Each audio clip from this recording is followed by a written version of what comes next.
another, round another, round another, round another, yeah. Rounding up the book to read, I gotta get them all looking overseas, and you know it, and you know it, yeah. Reading through the law to see, I gotta dot the I's, even cross the T's, and you know it, and you know it. Praying to the Lord, have mercy, show me where you wanna go first, you know. While I'm teaching to the people that's thirsty, searching for the truth that's hidden, you know. Oh yeah. Speak through the mouth from my lips when I'm. Show me where you wanna go next, you know. Right away. Yeah. If you lost and you don't know where the truth at, looking all around but you don't know where to go. Well, we gon' show you the way. Okay, let me read the line. Line it up, send it back to back. Kicking 9 times, doctrine killer, hater stepping back. Captain Joel from the book, yeah, the prophets back. Officer Ahim, yeah, that's Pepper Black. Officer LaCroix, yeah, from way back. Minister of knowledge, officer, just remember that. We gon' search the whole world, oh yeah, oh yeah, yeah, yeah, oh, oh.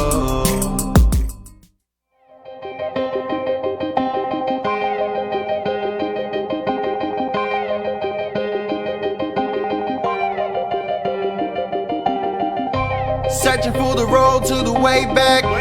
We don't know our father's going way back.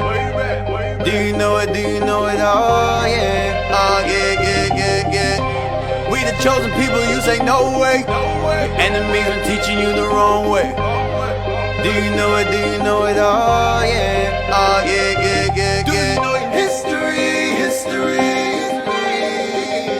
Yeah. Do you know it? Do you know it? Oh yeah. Oh yeah, yeah, yeah, yeah. History, history.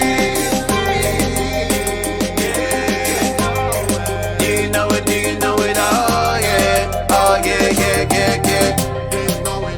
Tell me, do you know it? Do you know it? Tell me, do you know it? Do you know it? Tell me, do you know it? Do you know it?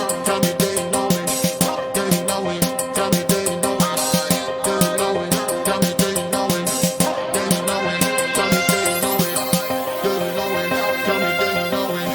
Do you know it? Now we going back, Peter on my back for sure. When I let the truth go, we gon' let them know. My people on my back for sure. I hold them down for the road. The Lord Almighty made me. Laws I got, they changed me. We can see the truth now. I got them looking crazy. Man, I'm always searching. Yeah, I'm searching. You hear me, boy, I'm searching. You hear me, boy, I'm searching. You hear me, boy, I'm searching. Yeah. Searching for the road to the way back. We don't know our father's going way back. Do you know it? Do you know it? Oh yeah. Oh yeah, yeah, yeah, yeah. We the chosen people, you say no way. Enemies been teaching you the wrong way. Do you know it? Do you know it? Oh yeah. Oh yeah, yeah, yeah, yeah. History, history. Yeah. Do you know it? Do you know it? Oh yeah. Oh yeah, yeah, yeah, yeah. History, history. Yeah. Do you know it? Do you know it? Oh yeah. Oh yeah, yeah, yeah, yeah.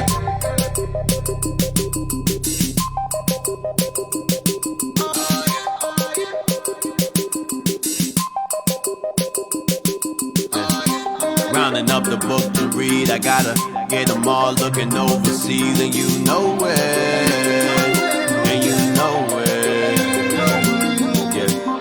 Rounding up the, rounding up the, rounding up the, rounding up the, yeah. Rounding up the book to read, I gotta get them all looking overseas, and you know it, and you know it. Reading through the law to see, I gotta dot the I's, even cross the T's, and you know it, praying to the Lord, have mercy. Show me where you wanna go first, you know. Oh yeah. While I'm teaching to the people that's thirsty, searching for the truth that's hidden, you know. Oh yeah. Speak through the mouth from my lips when I'm. Show me where you wanna go next, you know. Right away. If you lost and you don't know where the truth at, looking all around but you don't know where to go. Well, we gon' show you the way. Okay, let me read the line. Line it up, standing back to back. Deacon 9 times, doctrine killer, hater stepping back. Captain Joel from the book, yeah, the prophet's back. Officer Ahim, yeah, that's Pepper Black. Officer LaCroix, yeah, from way back. Minister of knowledge, officer, just remember that. We gon' search the whole world, oh yeah, oh yeah, yeah, yeah, oh, oh.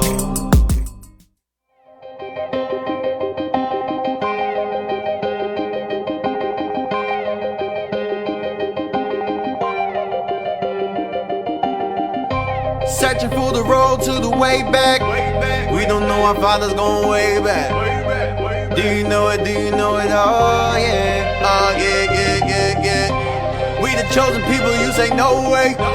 Enemies are teaching you the wrong way. Do you know it? Do you know it? Oh yeah, oh yeah, yeah, yeah, yeah. History, history, yeah. Do you know it? Do you know it? Oh yeah. Oh yeah, yeah, yeah, yeah. History, history, yeah. Do you know it? Do you know it? Oh yeah, oh yeah, yeah, yeah, yeah. Do you know it? Tell me, do you know it? Do you know it?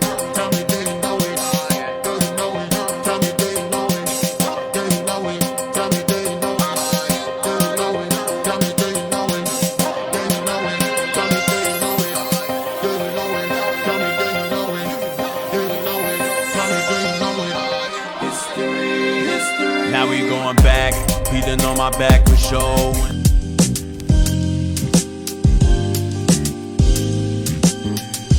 Hey, you on? I hear nothing. Oh yeah, nothing. Hey, shalom, we on? Yeah, we are not. Hey, shalom, everybody. Welcome back to Our Hidden History Radio.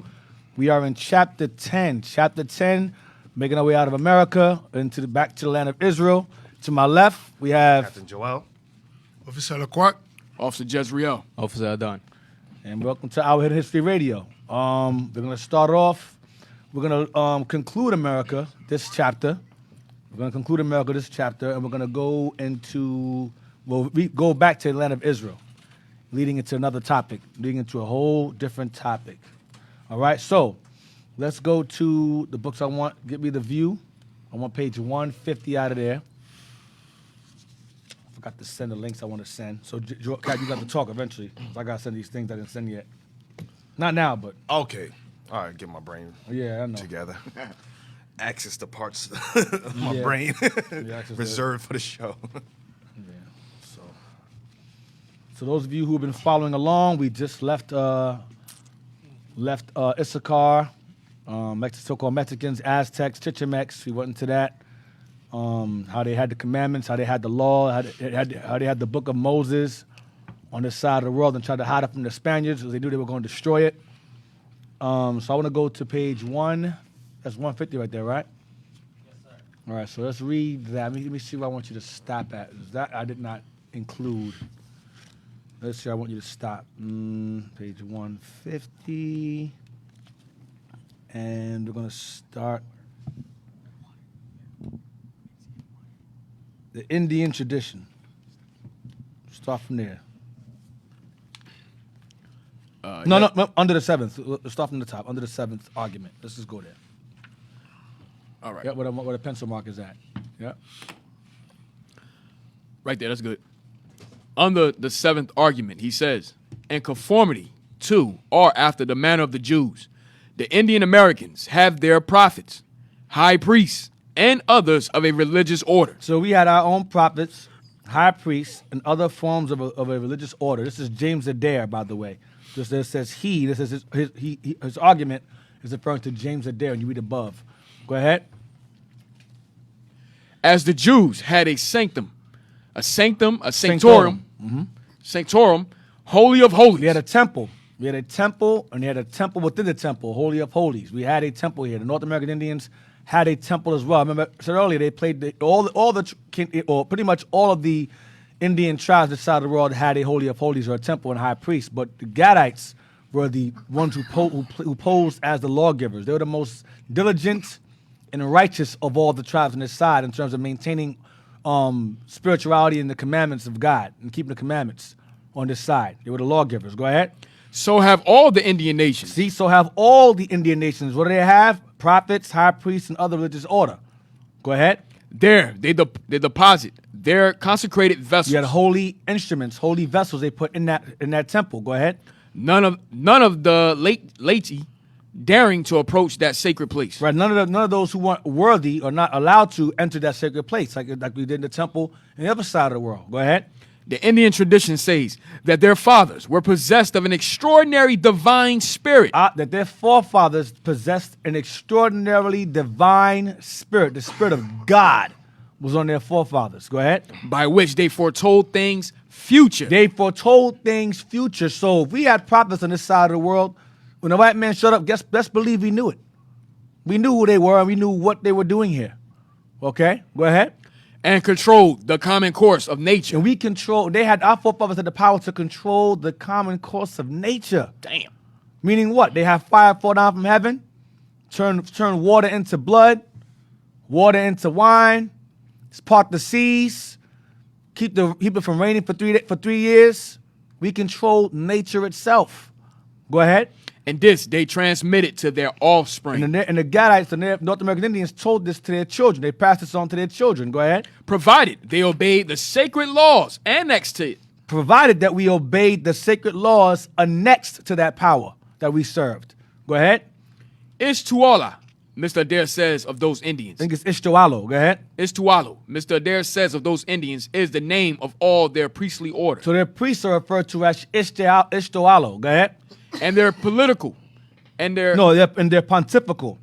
Yes, sir. And a pontifical name of all their and their pontifical office descends by inheritance to the elders. Wow. So their pontifical office as priests passes on to their children, like Aaron to his son, Eleazar, I believe.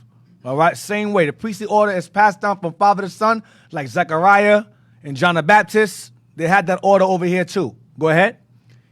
There are some traces of agreement, though chiefly lost in their pontifical dress. Before the Indian Archmagus is the high priest. Go ahead. Officiates in making the supposed holy fire for the yearly atonement for sin. Damn. Yearly atonement. Day of atonement they had over here. Go ahead. The Sagan, waiter of the high priest. That's the deacon, the waiter of the high priest, the high priest servant. Go ahead. Clothes him with a white ephod, which is a waistcoat without sleeves.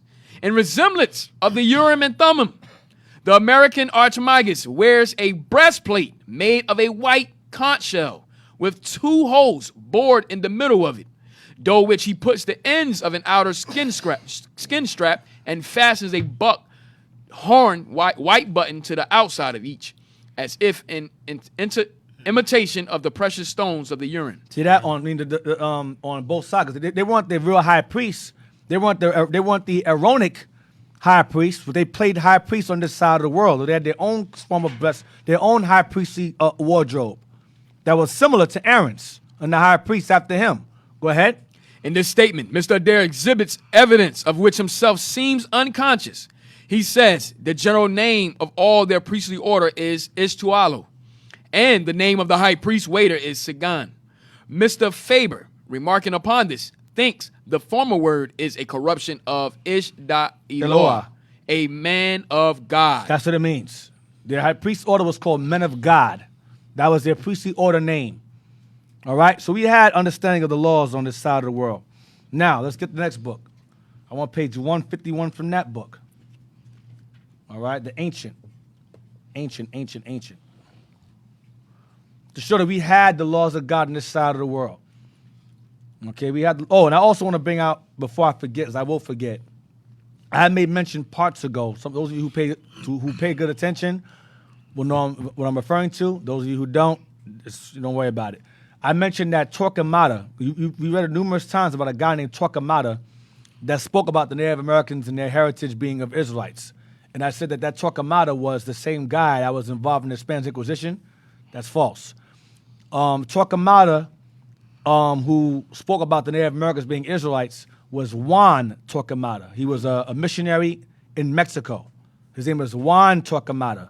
The evil bastard that I'm referring to that I confused him with was Tomas Torquemada in Spain. That coon bastard was the Jason of the Spanish Inquisition. He was the worst. Okay, he was pretty much like a past version of Jose de Acosta. Okay, possibly. Now he may have been very well an Israelite or a convert, one or the other. Either or, the Torquemada I confused the two with. You have Thomas de Torquemada, who was under the Spanish Inquisition, who was a coon that forced us on this side of Spain and Portugal to convert to Christianity. And then you had Juan Torquemada, who was sent over here to evangelize and Christianize the Native Americans and came to realize that they were Israelites. That was Juan Torquemada, okay? Just in case those of you who, I don't want to confuse things. Now, you got that? Page 151, all right? This isn't the name of the book, so I'm not worried about it. Origin at the top page, that's not the name of the book. So start from they claim. They claim that Yehovah, that's Yahweh, Yahuwah, some of y'all say Yahweh, whatever, y'all, different names. Ahia, some of y'all say. They claim that Yehovah, go ahead, was the name of the great king. He was a man. He was a man, not a woman, not part woman. He was a man. They understood he was a man. Go ahead. Not a smoke. Not a smoke, not a spirit. Go ahead. Yet a spirit. So he was a man, yet a spirit. A spirit that was a man. Go ahead. A great and glorious being. His name was never to be mentioned in common talk. So that name that a lot of Israel throws around when went on a whim, Yahweh, blah, blah, all that stuff, our forefathers didn't do that. It was used only and spoken only when necessary, not thrown around and whatever. Go ahead. This great king commanded them to rest every seventh day.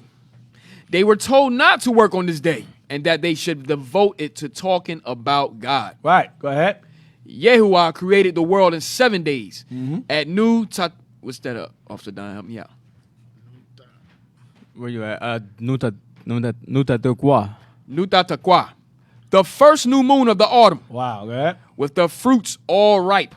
God made the first man of red clay, and he was an Indian. He was black. Go ahead. And made woman of one of his ribs. They understood that too. Go ahead. All people were Indians or red people before the flood. All people were black people before the flood. So they're saying Indians are black people. Go ahead. They had teachers and prophets. What do they have? Teachers and prophets. You just read that earlier. They had teachers and prophets called Ishtuola, men of God. Go ahead. Who taught the people to obey God. Who taught them to obey God. Go ahead. And their parents. And honor your father and mother. Go ahead. They warned the people of the approaching flood, but said that the world would be destroyed by water only once. Right, go ahead. And that later it would be destroyed by fire. By what? By fire. By fire.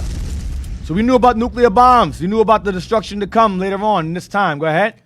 When God would send a shower of pitch and then a shower of fire, which would burn up everything. Go ahead. They also taught that after death, the good and bad would be separated. True. Go ahead. The good would take a path that would lead to happiness, where it would always be light. That's the kingdom. Go ahead. Deacon, my spirit is troubled right now. Because black people is going through my thoughts right now. I'm sorry to hear that. And then rejecting the validity of Gad being Northern Kingdom. Every time we got to keep on pointing this out. Because how this book was written in the 1800s. How would they know that the Gadites to have this type of knowledge when nuclear weapons weren't made yet? Nope. It wasn't even a thought. That was only just subscribed in Job chapter 9 when it talks about the destroyer, the iron weapon, and the various scriptures. So how would they know that? Yep. So that also proves to you that you have Northern Kingdom. There's still the righteous amongst Northern Kingdom. This is North American Indians. This is Gad primarily that maintained that level of righteousness and less paganism. They maintained the true purity of the religion of our forefathers because they were the lawgivers in this side of the world according to prophecy, according, Laquat, to the 12 tribe sign. According to that, yes. Go ahead. And Okay. also that when Jeroboam went off, not all of them went off. Nope, not all That's of what them. that proves. Some of them were actually keeping the laws. 'Cause Yep. you know that during Tobit's time, because we have this thought process that all the Northern Kingdom went off. They all fell off into sin. But you have examples like Tobit. You have examples Cornelius. And you have examples on this side of the world. Jonah, Hosea. So even amongst the Judith. Northern Kingdom, there's a remnant, according to election, that was left.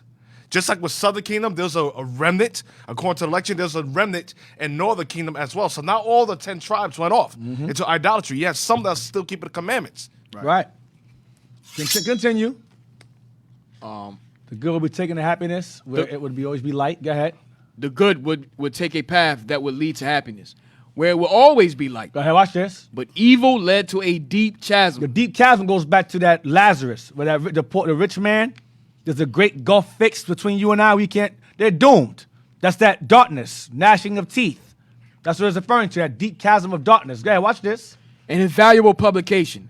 The History of the American Indians, James Adair wrote, But what? the Navajos believed that all Indians and white people lived together at one time. Whoa. Wait a minute. They all lived together where? They all lived together at one time. Esau and Jacob lived together at one time. Did they not? Go ahead, watch this. All speaking the same tongue. Both the same language. So the prophets knew. You understand? They knew. Our forefathers. They knew to an extent. That's all I want. I don't need nothing else at this And point. Yeah. If I may, like if you go back up, But the fact there's more about it. We're going to read the next Hubert Ho after this. Yeah, look what. yeah, go back up. Go back up. Read that part where it says the good and the bad will separate. He's actually quoting Matthew 25. Right, let's get it. Let's bring it. Bring it out. Let's bring some scriptures to this. Yeah, Matthew 25, verse 32. The book of Matthew chapter 25, verse 32. And before him shall be gathered all nations. And before him shall be gathered all nations. And he shall separate one from another. Right. As a shepherd divideth his sheep from the goats. Go ahead. And he shall set the sheep on his right hand, but the goats on the left hand. Right, so that's the separation it's talking Right, about. right. Now, if you go jump down to verse 41, it's going to explain to you. No, go ahead. Verse 34. Verse what? 34. Next verse. 34. Then shall the king say unto them on his right hand, The sheep. Come, ye blessed of my father, inherit the kingdom prepared for you from the foundation of the world. So now jump to verse 41. Verse 41. So that's the one on the left, the sheep and the goat. Then shall he say also unto them on the left hand, That's the Depart goat. from me, ye curse, into everlasting fire, prepared for the devil and his angels. Damn. So they already knew that. Right, that's the deep chasm. Right. That's it. That's the deep chasm it's talking about, the bottom. Go to and jump down to Hubert Ho. And in that same verse, it says the Father, showing that God is a man. Father, right. Yep. Yeah, so it covers The everything. spirit. Yeah. And they knew he was a man. There's a spirit, but he was a man. They knew that. So was it a woman? Nope. It's like Or- Egyptology worship the black woman. Right. Say God, the woman is God. Yeah, that's box worship. You know And that's he box. also mentioned the king, too. Right. king says, yeah, right. exactly. He's a great The king, king. yeah. Yes. King, right. Go to Hubert Ho.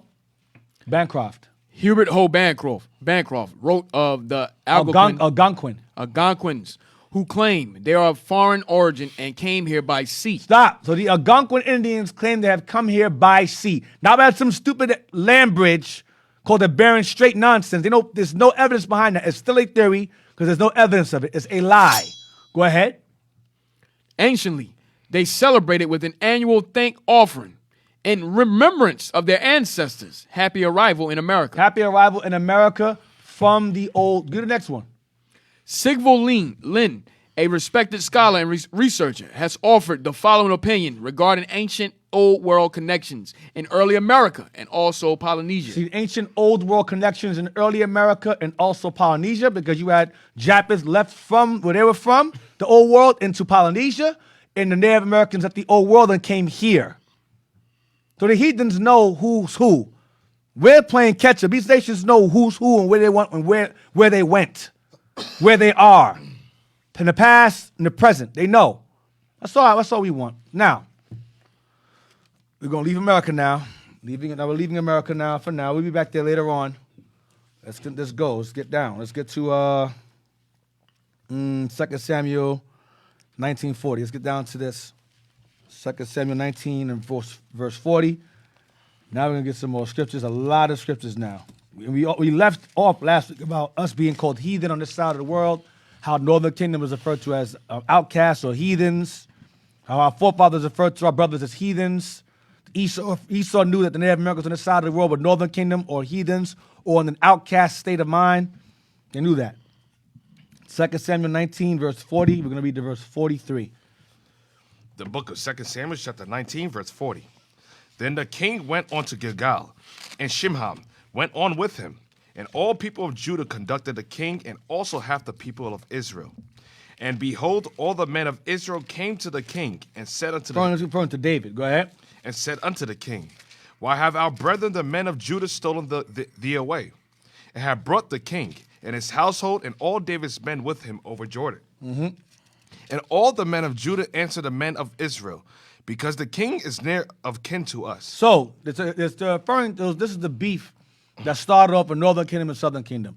Ephraim, Northern Kingdom asked Southern Kingdom, why'd you bring David across Jordan past us back to where you're at? He's our brother too. So Judah says, because he's closer to kin to us. We're Judah. David's Judah. He's closer in kin than y'all. This is that beef we had amongst each other. Go ahead, watch this. Wherefore then be ye angry for this matter? What you mad for? Why you mad at us doing that? Go ahead. Have we eaten at all of the king's cost? Are we living off the king? Go ahead. Or hath he given us any gift? Are we exploiting him? Are we gifted by him? Go ahead. And the men of Israel answered the men of Judah and said, We have 10 parts in the king. There's more of us than you. We deserve him as king more than you because there's just less of y'all. Remember, Northern Kingdom was 9 tribes. If you count Dan, it'd be 10. And then you have Judah would be, Southern Kingdom would be 3 tribes. Ephraim saying, we have more parts and more land than y'all. There's more of us than you. So that's that divide. Remind you, we all sharing land. But you had that envy and that evil between us at this time here, before the split. There's more of us than you. Likewise today, you have way more so-called Hispanics than so-called Negroes. Way more. They outnumber us in terms of their, that culture, Hispanic, whatever. Same people, but you get my point. They outnumber us. And likewise, then and then even now, they outnumber us. Go ahead. And we have also more right in David than ye. And we have more right because there's more of us than you. Go ahead.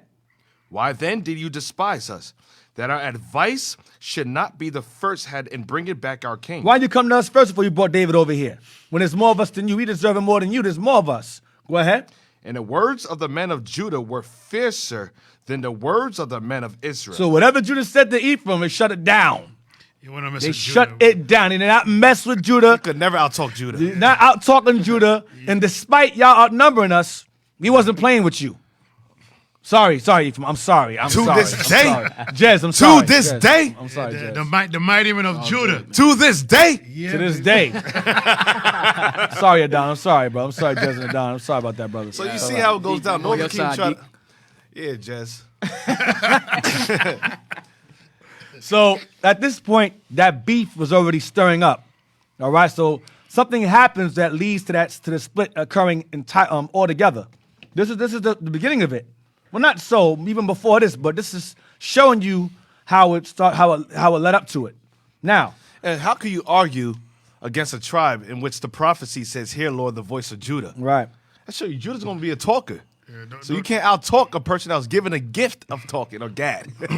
Don't forget, Levi was part of the tribe too. Nah, you guys just execute it. You guys are just wrong. Word. Go Levi for no advice when it comes to women. Oh, He said, "Yo, man. just tell her to submit. That's it, brother." Oh, man. Levi's very few words. They just execute judgments. Damn, man. That's it, man. That's true. Get 1 Kings 11, verse 1. We're going to read about the split now. 1 Kings 11 and verse 1.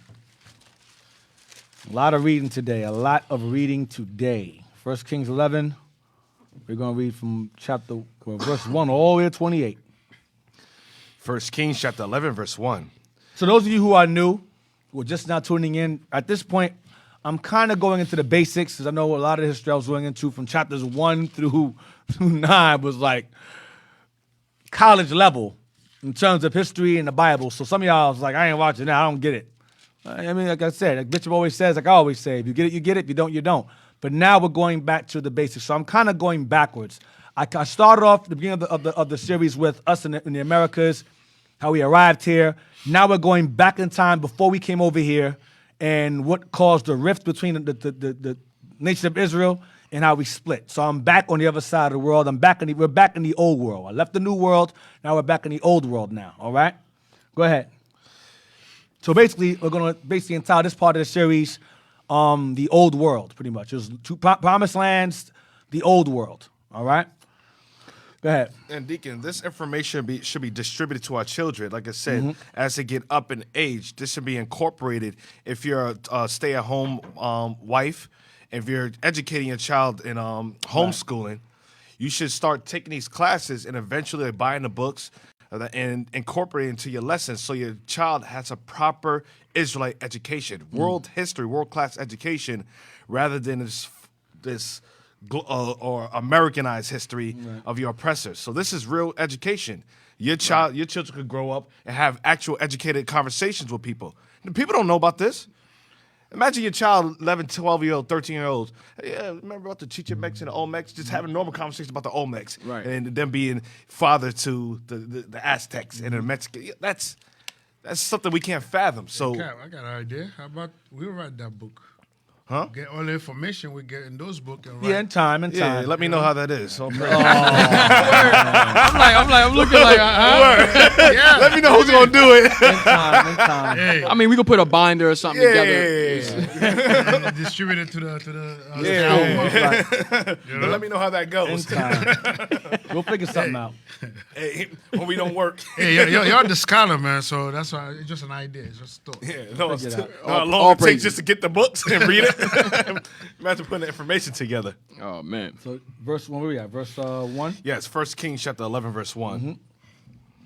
But King Solomon loved many strange women, together with the daughter of Pharaoh, women of the Moabites, Ammonites, Edomites, Zidonians, and Hittites. So that was Solomon's vice. He wanted to know too much wisdom, and he loved too much women. A lot of heathen women Solomon loved. That was his vice. Go ahead. Of the nations concerning which the Lord said unto the children of Israel, ye should not go in to them, You should not marry them. That was the law, not to marry them. Go ahead. neither shall they come in unto you. For surely they will turn away your heart after their gods. And it says, surely, meaning it's inevitable. They will turn your heart from serving God. You cannot serve two masters. That's why oftentimes when our people marry other nations, the kids grow up all confused and simple as hell, or the husband, most of the time, the husband takes the lead of the wife. Follows behind the wife. Most of the time. Go ahead. Solomon clave unto these in love. He loved these women, these heathen. Go ahead. And he had 700 wives, princesses, and 300 concubines. And 300, he had 1,000 wives. Solomon had 1,000 wives. That's a lot of women. 1,000 wives. How he found time to... I'm gonna be quiet. 1,000 wives, a lot of women. Continue. Go ahead. Wow. He know things that we don't know. now. Yeah. I'm not... He knew the virtues of roots. Yeah, the herbs. My man, you know the herbs. Yo, mackerel. my man Oh was up God, in here the we go. No, Yo, cap. my man, No, my man Solomon was in the kitchen cooking them herbs up, baby. No, cap. No. You know how Jake be I cooking open up? Pandora's box You know now. what I'm saying? Hey, yo, My man was the man. my man, the Mac. God.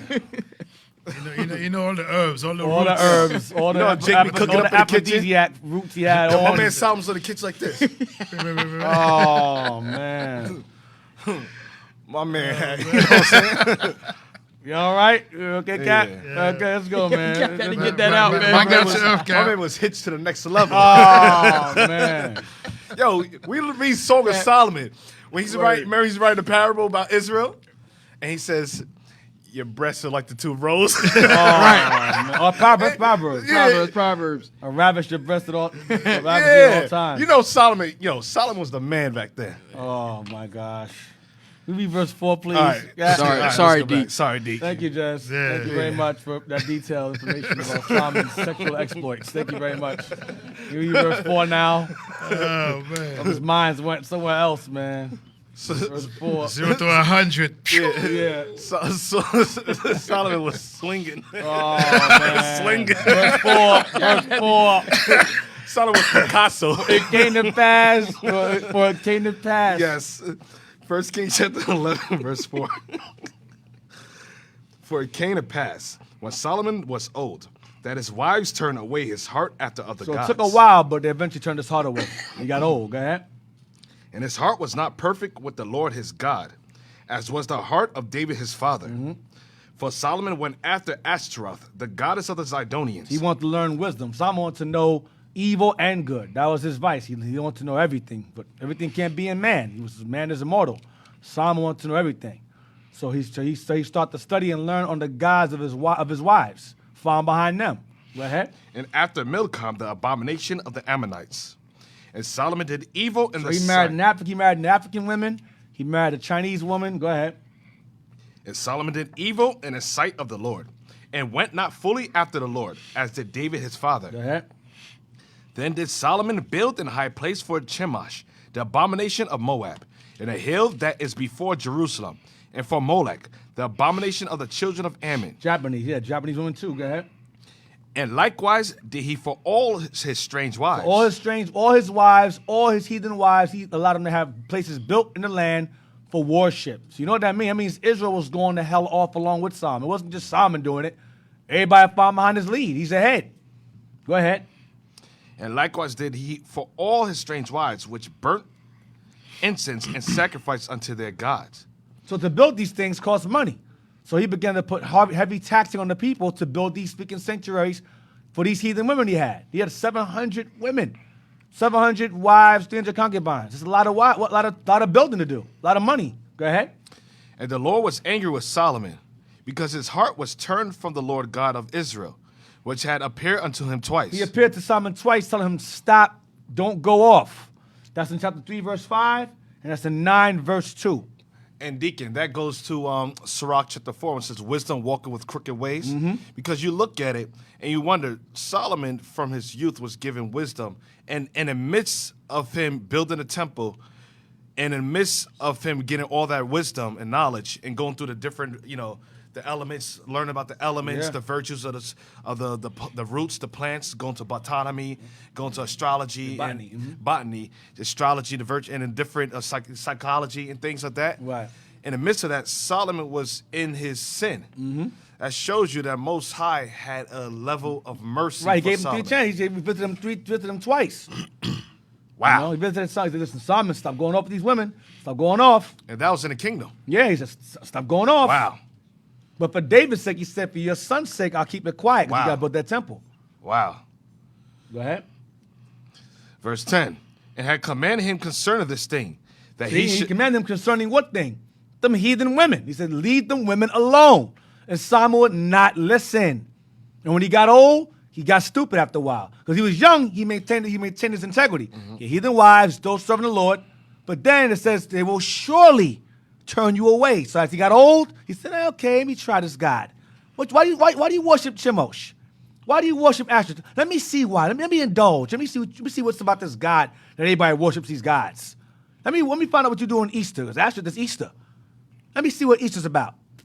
Let me see what Chemosh is about. Let me see what Molech is about.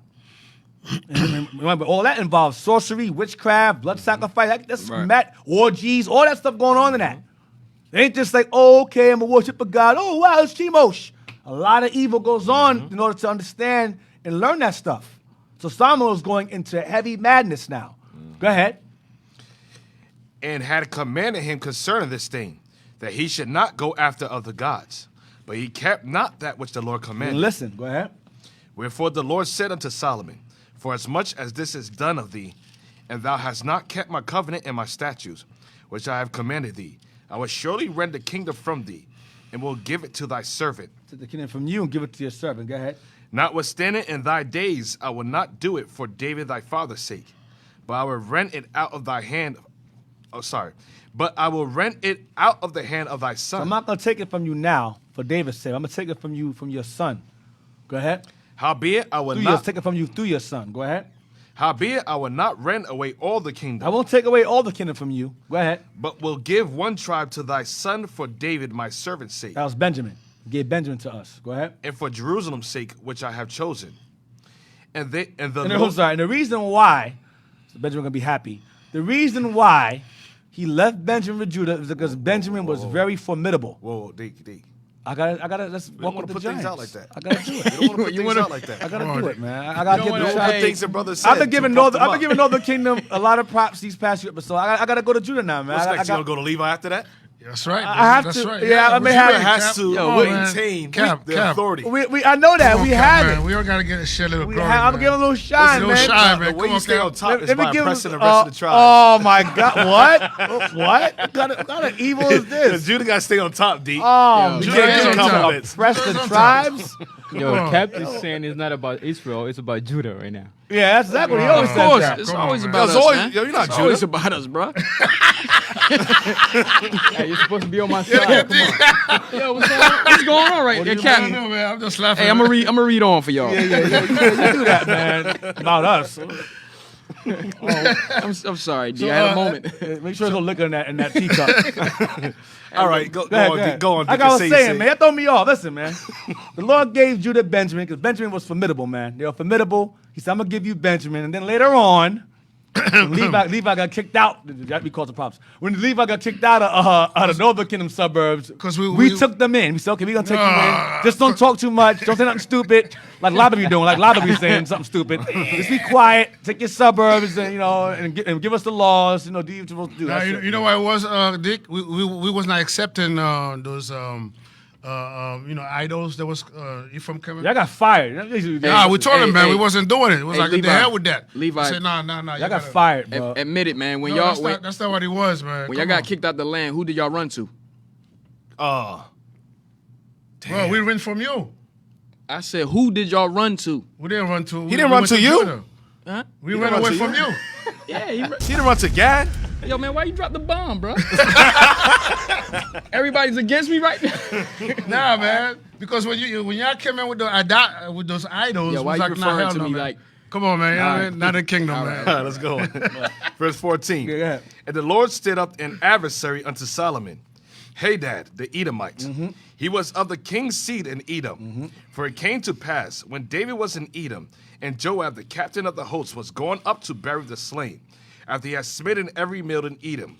For 6 months did Joab remain there with all Israel, until he had cut off every male in Edom. Joab was trying to kill all Esau off. He didn't succeed because this one survived. Many Edomites survived, but this particular group of Edomites that Joab went to war with and took the land from, he was trying to eradicate them all. Joab was a beast Yes. when he was in his right mind. He was a beast, and we hated Edom. We despised them so much that we tried to erase them. We tried to kill them off entirely. Go ahead. That Hadad fled. Notice it says every male. We try to kill all the male because the male was the nation. He tried to kill off all the males. What's Edom doing right now in power? Trying to kill us off, all the males. They know that the man is the foundation of the nation. They know that. Go ahead. that Hadad fled, and certain Edomites of his father's servants with him. See that? So other Edomites, they survived. He didn't kill them all off. He was unsuccessful on that. Because you had Christians be saying, oh yeah, they killed all of them off. No, he didn't, because you had Herod. He was an Edomite. He survived. All right? Different Edomite families. Romans were Edomites. Greeks were Edomites. So stop that. Go ahead. and go into Egypt. So he fled into Egypt. Go ahead. Hadad being yet a little He child. was still a kid. His servants took him and they ran with him. Go ahead. And they arose out of Midian and came to Paran. And they took men with them out of Paran. And they came to Egypt, unto Pharaoh king of Egypt, which gave him an house, and appointed him victuals, and gave him So the land. Egyptians looked after him. Go ahead. And Hadad found great favor in the sight of Pharaoh, so that he gave him to wife the sister of his own wife, the sister of Tahpenes, the queen. And the sister of Tahpenes bare him Genobath, his son, whom Tahpenes weaned in Pharaoh's house. And Genobath was in Pharaoh's household among the sons of Pharaoh. And when Hadad heard in Egypt that David slept with his fathers, and that Joab the captain of the host was dead, Hadad said to Pharaoh, Let me depart, that I may go to my own country. Then Pharaoh said unto him, But what hast thou lacked with me? That, behold, thou seekest to go in thy own country. And he answered, Nothing. Howbeit, let me go in any wise. And God stirred him up another adversary, Rezon the son of Eliadah, which fled from his lord, Hadadezer, king of Zeboah. And he gathered men unto him, and became captain over band, when David slew them of Zobah. So what's happening? What we're reading right now is the Most High is starting to stir up enemies against Judah, because Solomon's madness. Solomon went off. The Lord started to raise up and put his enemies back in positions of power that they lost under David and under Joab. So these same servants that we were killing and conquering were gaining power back on the earth again. The heathens are gaining power. So I'm showing you that whenever Israel starts to go down to madness, the heathens start to gain power and authority in the earth. They start looking out for each other and gaining power and authority. Go ahead. Verse 24. Remember the Lord promised David that his son would have peace when the temple was being built. So now Solomon, that peace is being removed slowly as we're reading on. Go ahead. Verse 24. And he gathered men unto him, and became captain over a band, when David slew them of Zobah. And they went to Damascus, and dwelt therein, and reigned in Damascus. So all of David's enemies and their children are being raised up to go against David's son, and his sons after them. Go ahead. And he was an adversary to Israel all the days of Solomon. So he started giving Solomon problems. Go ahead. Beside the mischief that Hadad did. And he abhorred Israel and reigned over Syria. He hated Israel and reigned over Syria. Go ahead. And Jeroboam, the son of Nebat, an Ephrathite of Zeradah, Solomon's servant, whose mother's name was Zeruiah, a widow woman. Even he lifted up his hand against the king. Damn, read again. Go 26 again. And Jeroboam, the son of Nebat, an Ephrathite of Zeradah, Solomon's servant, who the Lord promised the kingdom to. Go ahead. Whose mother's name was Zerah, a widow woman, even he lifted up his hand against the king. Even he plotted against the king. Even his servant plotted against the king to try to take Solomon out. Go ahead. And this was the cause that he lifted up his hand against the king. So why did he do it? So it's going to explain to you why did Jeroboam want to try to go against the king and have the king taken out. Watch. Solomon built Millo and repaired the breaches of the city of David his father. And the man Jeroboam was a mighty man of valor. And Solomon, seeing the young man that he was industrious, he made him ruler over all the charge of the house of Joseph. And he was responsible. He was good at what he did. So he gave Jeroboam status. Watch this. And it came to pass at that time when Jeroboam went out of Jerusalem, that the prophet Ahijah the Shilonite found him in the way. And he had clad himself with a new garment. And they two were alone in the field. Hold on. What verse is that? Verse 29. Stop there. I'm sorry, I'm going too far. Let's go to history now. Volume 1. We're going to go to page 161. All right. Where is it? Let me read that with you. Page 161. We're gonna end at these 12 officials. We're gonna be page 161 to 162.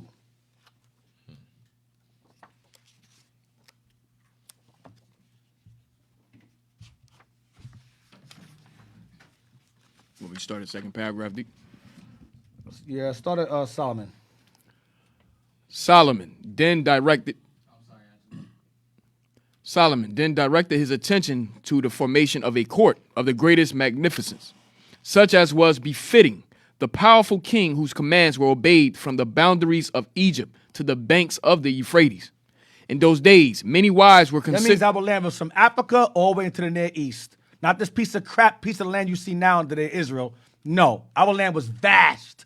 It stretched to the Euphrates. It was very, very vast. From Africa and onward into the Near East. It extended all the way into the Near East. Very vast. Go ahead. In those days, many wives were considered a necessary adjunct to the king's dignity. David had about 16 wives, but this was an insignificant number as compared with that of the kings of Egypt and Phoenicia, who Solomon had taken for his pattern. It was only in compliance with this common but corrupt practice But what? This common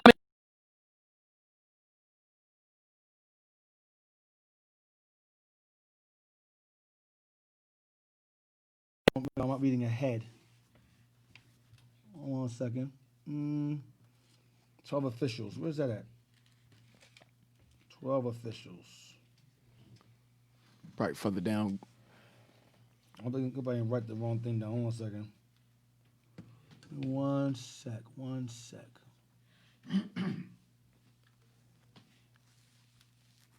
Hope it's the right volume. 161 and 162. Index of officials. Hold on a second. Okay, I said 162. Give me 1 second.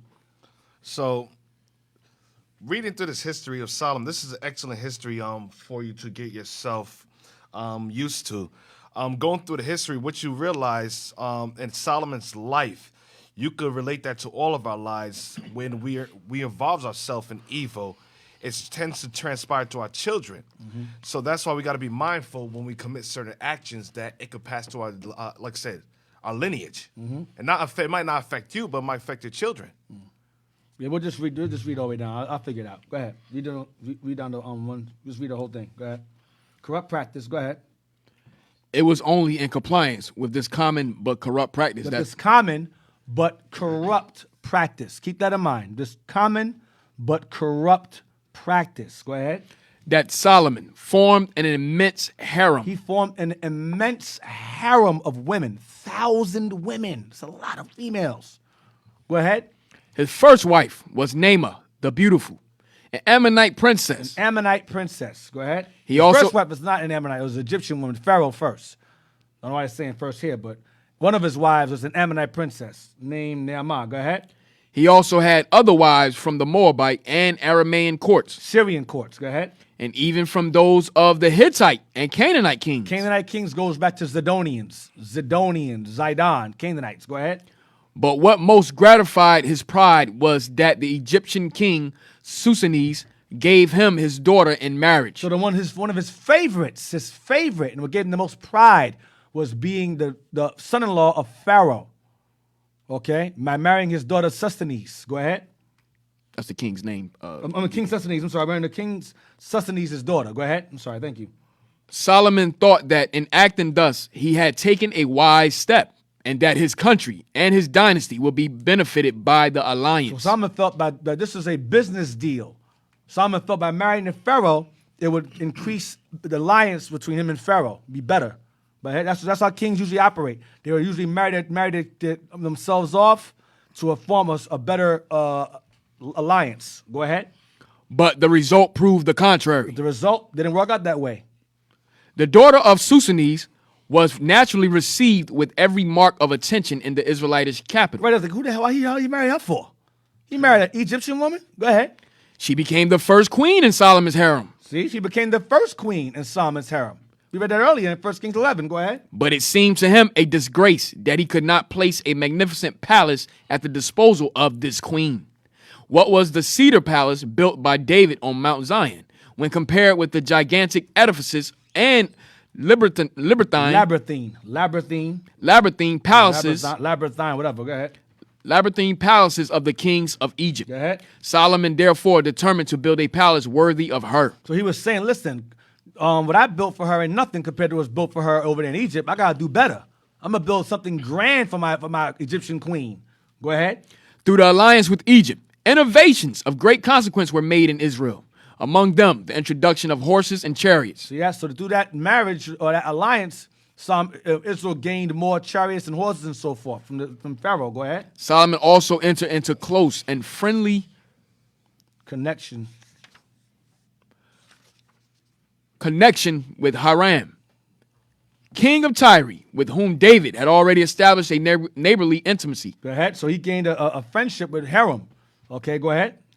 He appears to have married a daughter of Hiram too, and this close bond between Solomon and Hiram seems to have led to important and extensive undertakings. So he married one of Hiram's daughters. Go ahead. The establishment of a large harem demanded an immense body of servants. So the establishment of a bunch of women involves a bunch of servants to serve your women. Dick, if I may, right? Yeah. Now you got the black Hebrew Israelites saying, see, he had 1,000 wives, but they're missing that part where he built things for them. Right. Built things And for them. he had servants to for these women. And these marriages were based upon business dealings. deals, Business dealings. Not raw dealings. Business dealings and alliances that led to trade and so forth, and getting chariots and horses. And Solomon was the richest man alive and wisest man. And he was You in some power. broke niggas. He ain't talking about you. Read on. Excuse my language. I'm sorry. Broke Negroes. I'm sorry. You know, nigga sounds way better.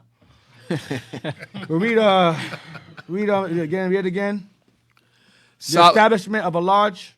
The establishment of a large harem demanded an immense body of servants. So the establishment of a large body of wives or women demanded an immense body of servants to take care of these women. So he couldn't do it by himself. Make sure they have their clothes. Make sure they walk. Make sure they're taken care of. They go shopping. You take them here. You take them there. Right. And he's like, okay, honey. Wife number 1, what do you want? Okay, write that down. Wife number 2, what do you want? Oh, write that down. He didn't do all that. He had servants for that. They had their own servants. He probably saw some of them once, maybe every year Yeah, or 2 years. right. So like Yeah, That's that, that. it is what it is. They was happy. They was They going was good. shopping. They were taken care of, right? Yeah.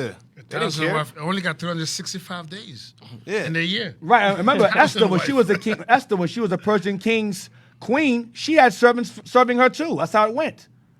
And for her to see the king, she had to be summoned. Right. Go ahead. Solomon maintained a most brilliant court. The ambassadors of tributary and friendly powers had to be received with great pomp for Solomon. For Solomon laid great stress on the display of splendor, and the maintenance of his court demanded the expenditure of large sums of money. Wait, whoa. Read the ambassadors again. Stop there again. The ambassadors of tributary and friendly powers had to be received with great pomp, for Solomon laid great stress on the display of splendor. Solomon wanted things to be. You know how Judah do, That's man. Judah, man. We gotta look good, man. Everything gotta look good when we do it.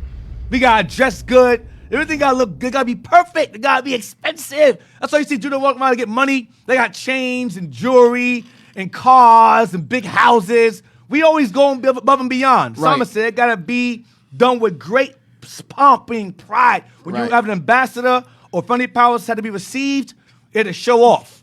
Or you want to come? Oh, I'm King Solomon. You want to come see me? Okay, I got a new fur coat. Look at my coat. It got fringes on it. Look at it. Right, Look at it. right. Yo, this is silk made from Badger's butt cheeks over here. Badger's butt cheeks. I got this made from Badger. I got this from here from a deer. This is a deer's toenails right here, hanging up right there. Deer toenails. You shave it. Hang up there. That mirror right there made from pure Persian glass.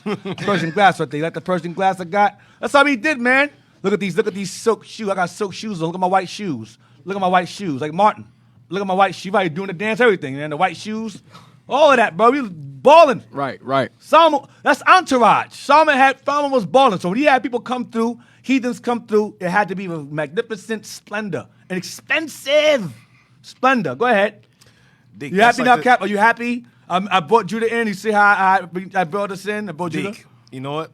And you see it, Jake in their poverty. Jake in their poverty getting Jordans. Listen, they could live in the hood. They could live in the worst neighborhood.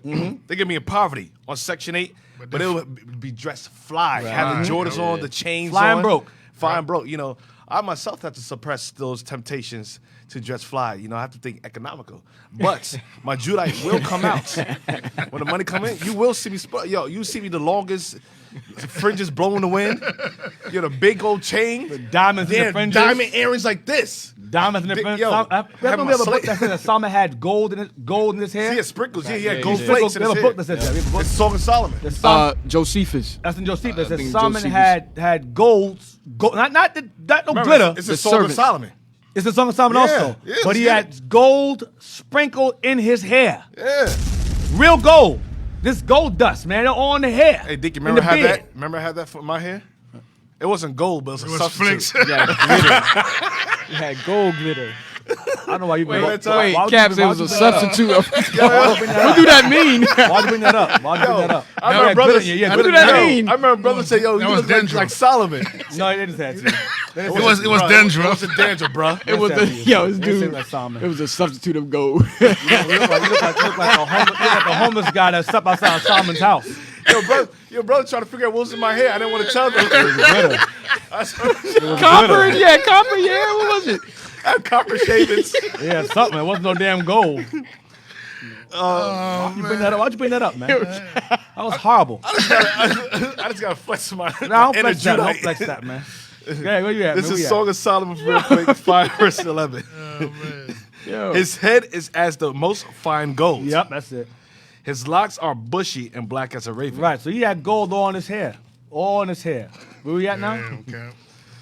So it says had to be set had to yourself be up for that received one. with great pomp. Read that again. The ambassadors. Oh man, the ambassador tributary. So the ambassador, the king didn't show up, and the king sent this ambassador to see Solomon, or the king themselves, the friendly power itself, the king itself, or whether it be a Hamite king, or Moabite king, or Ammonite king, or Pharaoh himself. That they showed up to see Solomon. Go ahead. Most likely his wives' fathers. That they showed up to come visit Solomon. Go ahead. The ambassador of tributary and friendly powers had to be received with great and friendly had to be received with great pomp. Great pomp, mean pride. Go ahead. For Solomon laid great stress on the display of splendor, Fanciness. Go ahead. and the maintenance of his court demanded the expenditure of large sums of money. And the maintenance of his court demanded the expenditure of large sums of money. You to have a bunch of these wives and live like this, you have to be extremely wealthy. So that's why he was taxing Israel. Right, so not heavily. some broke nigga working at Home Depot with 3 wives. That's corny, man. These are girlfriends. Just look at how Floyd Mayweather conducts his life. Right. He spurges the same way. He has Right. gold all over. Remember that? Everywhere. He has stacks of money. Remember He that? has Yeah, money all over Money the all over the place. He rented a mint truck. And to have it drive behind his limo. A mint truck. For what? Why? That's what Israel do. Just because. Because I'm Israel. And he sold it. I don't know. Then he sold it. I sold it. Wait, remember that one? He had one picture. He had a gold cup and he had gold chains all over his arm. Yo. Israel So, don't Judah, get it. we- Israel that's don't how get we it. do. Display. Also, he had a display. And he has he has a house, and he has a house full of women also. Yep. Yeah, he does. He does because he has the power to do it. Should he do that? No. Was he hungry? Hell yeah. But nonetheless, he had the power to do it. Like Solomon had the power to do the same thing. Well, you had Negroes. I don't know. I'm not gonna get into that. Let's just continue. Go ahead. Christ said one. Christ said one. Let's continue. As he could not otherwise obtain means, the royal house not having extensive estates in its own right, the people had to defray his enormous The expenses. people had to defray. You said Lacroix. The people had to defray from his large expense. I mean, he had to tax the people. When he spent this money on these heathens coming over, on his wives, their homes, their temples for their gods, he had to tax the people. So the people were spared. People are this. paying for all of this. The people. Go ahead. The whole land was divided into 12 parts, and a governor was placed over each division to see that the inhabitants contribute 1 month provisions every year. Damn. The purpose of this division seems to have been that the old system of tribal organization might cease. Go ahead. A superior or vizier whose duty it was to see that the tribute of natural products was sent in regularly was appointed over these 12 officials. See that? So he had to make sure that he had collectors. Solomon had people come collect from the people to make sure that they gave provisions for Solomon and his expensive exploits. All right? And he had 12 officials over this business. Now, let's get page 174.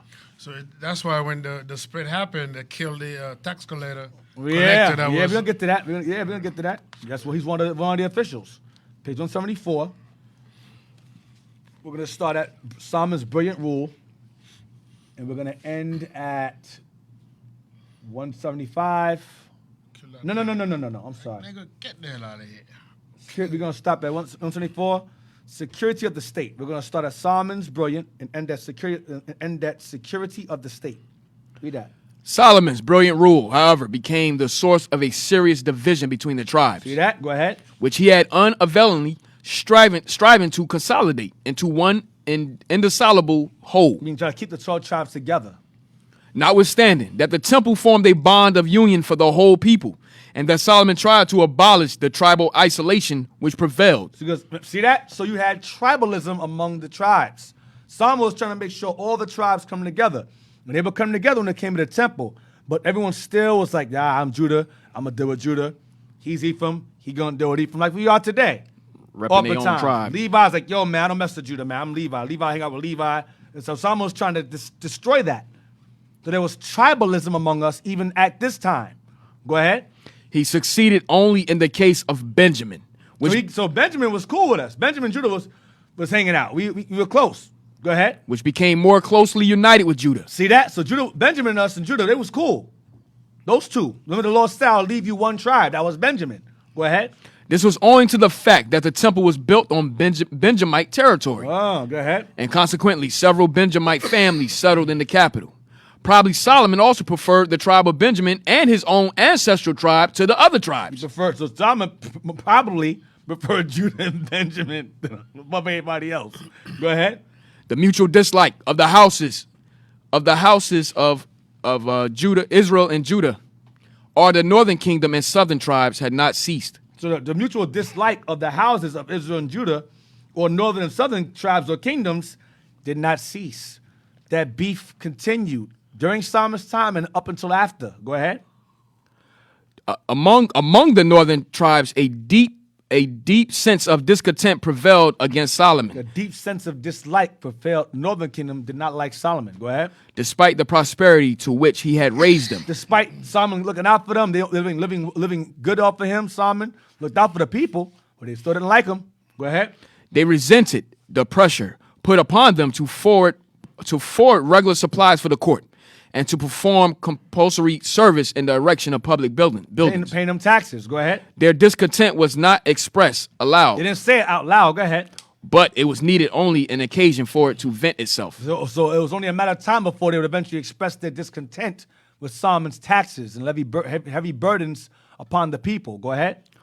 Wise as Solomon was, he had not sufficient foresight to perceive that his faults were sure to weaken the future security of the state. Why the Solomon was, he wasn't thinking ahead that that his actions and exploits would cause more of a rift to the kingdom than bring it together. Amongst That's all I want. Let's get Ecclesiasticus 47:13. And you can see that that close relationship between Judah and Benjamin today. Yeah. Also, in comparison to the remainder of the tribes, even with Marcus Garvey coming over to the Americas to contest to Judah. They say he took more of a liking to Judah because we understand each other's plight. Right. And we attached to each other. You didn't see and Levi didn't really come over till later on, and we really were, Judah and Levi was more so beefing, correct, Officer LaCroix? Yes, sir. So even like so when Levi came over, Levi and Judah was beefing, but you don't really see Benjamin and Judah really beefing. You see Benjamin and Judah always together, parties. Right.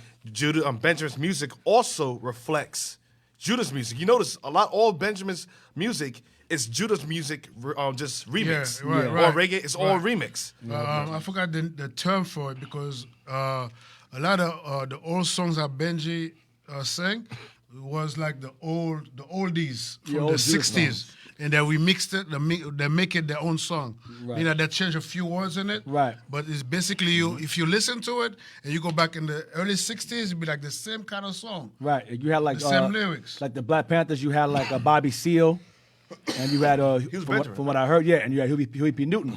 Some say he's Edom, I'm not sure. But if he was, but Huey P. Newton, I don't believe that. I don't believe it either. No. But Huey P. Newton, they say that him, I believe he was Judah. That's why I believe he was, regardless of what they It's say. Judah, the prophecy says so. Right. But those two are very close knit as well. So you oftentimes see that camaraderie with Judah and Benjamin. You see it a lot. You see a lot of it. All right. Right. Hey, Dick, and on that, remember, it also says that when Solomon raised up Israel, even they can't accept it. Even now, you see it based on when you talk about Right.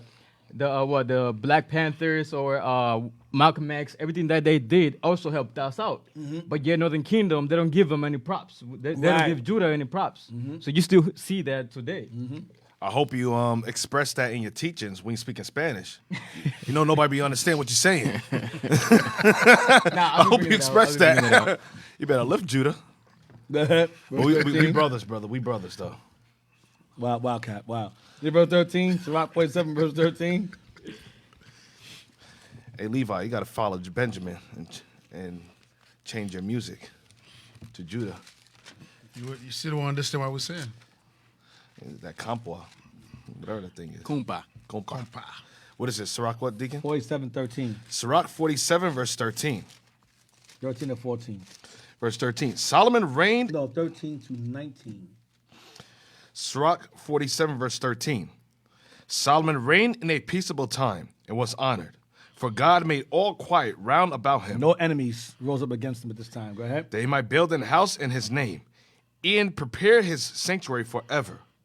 How wise wast thou in thy youth, as a flood filled with understanding. Thy soul covered the whole earth, and thou fillest it with dark parables. So oftentimes you hear about these heathen philosophers that have these wise sayings and so forth from ancient time. A lot of those sayings were not theirs; they're ours.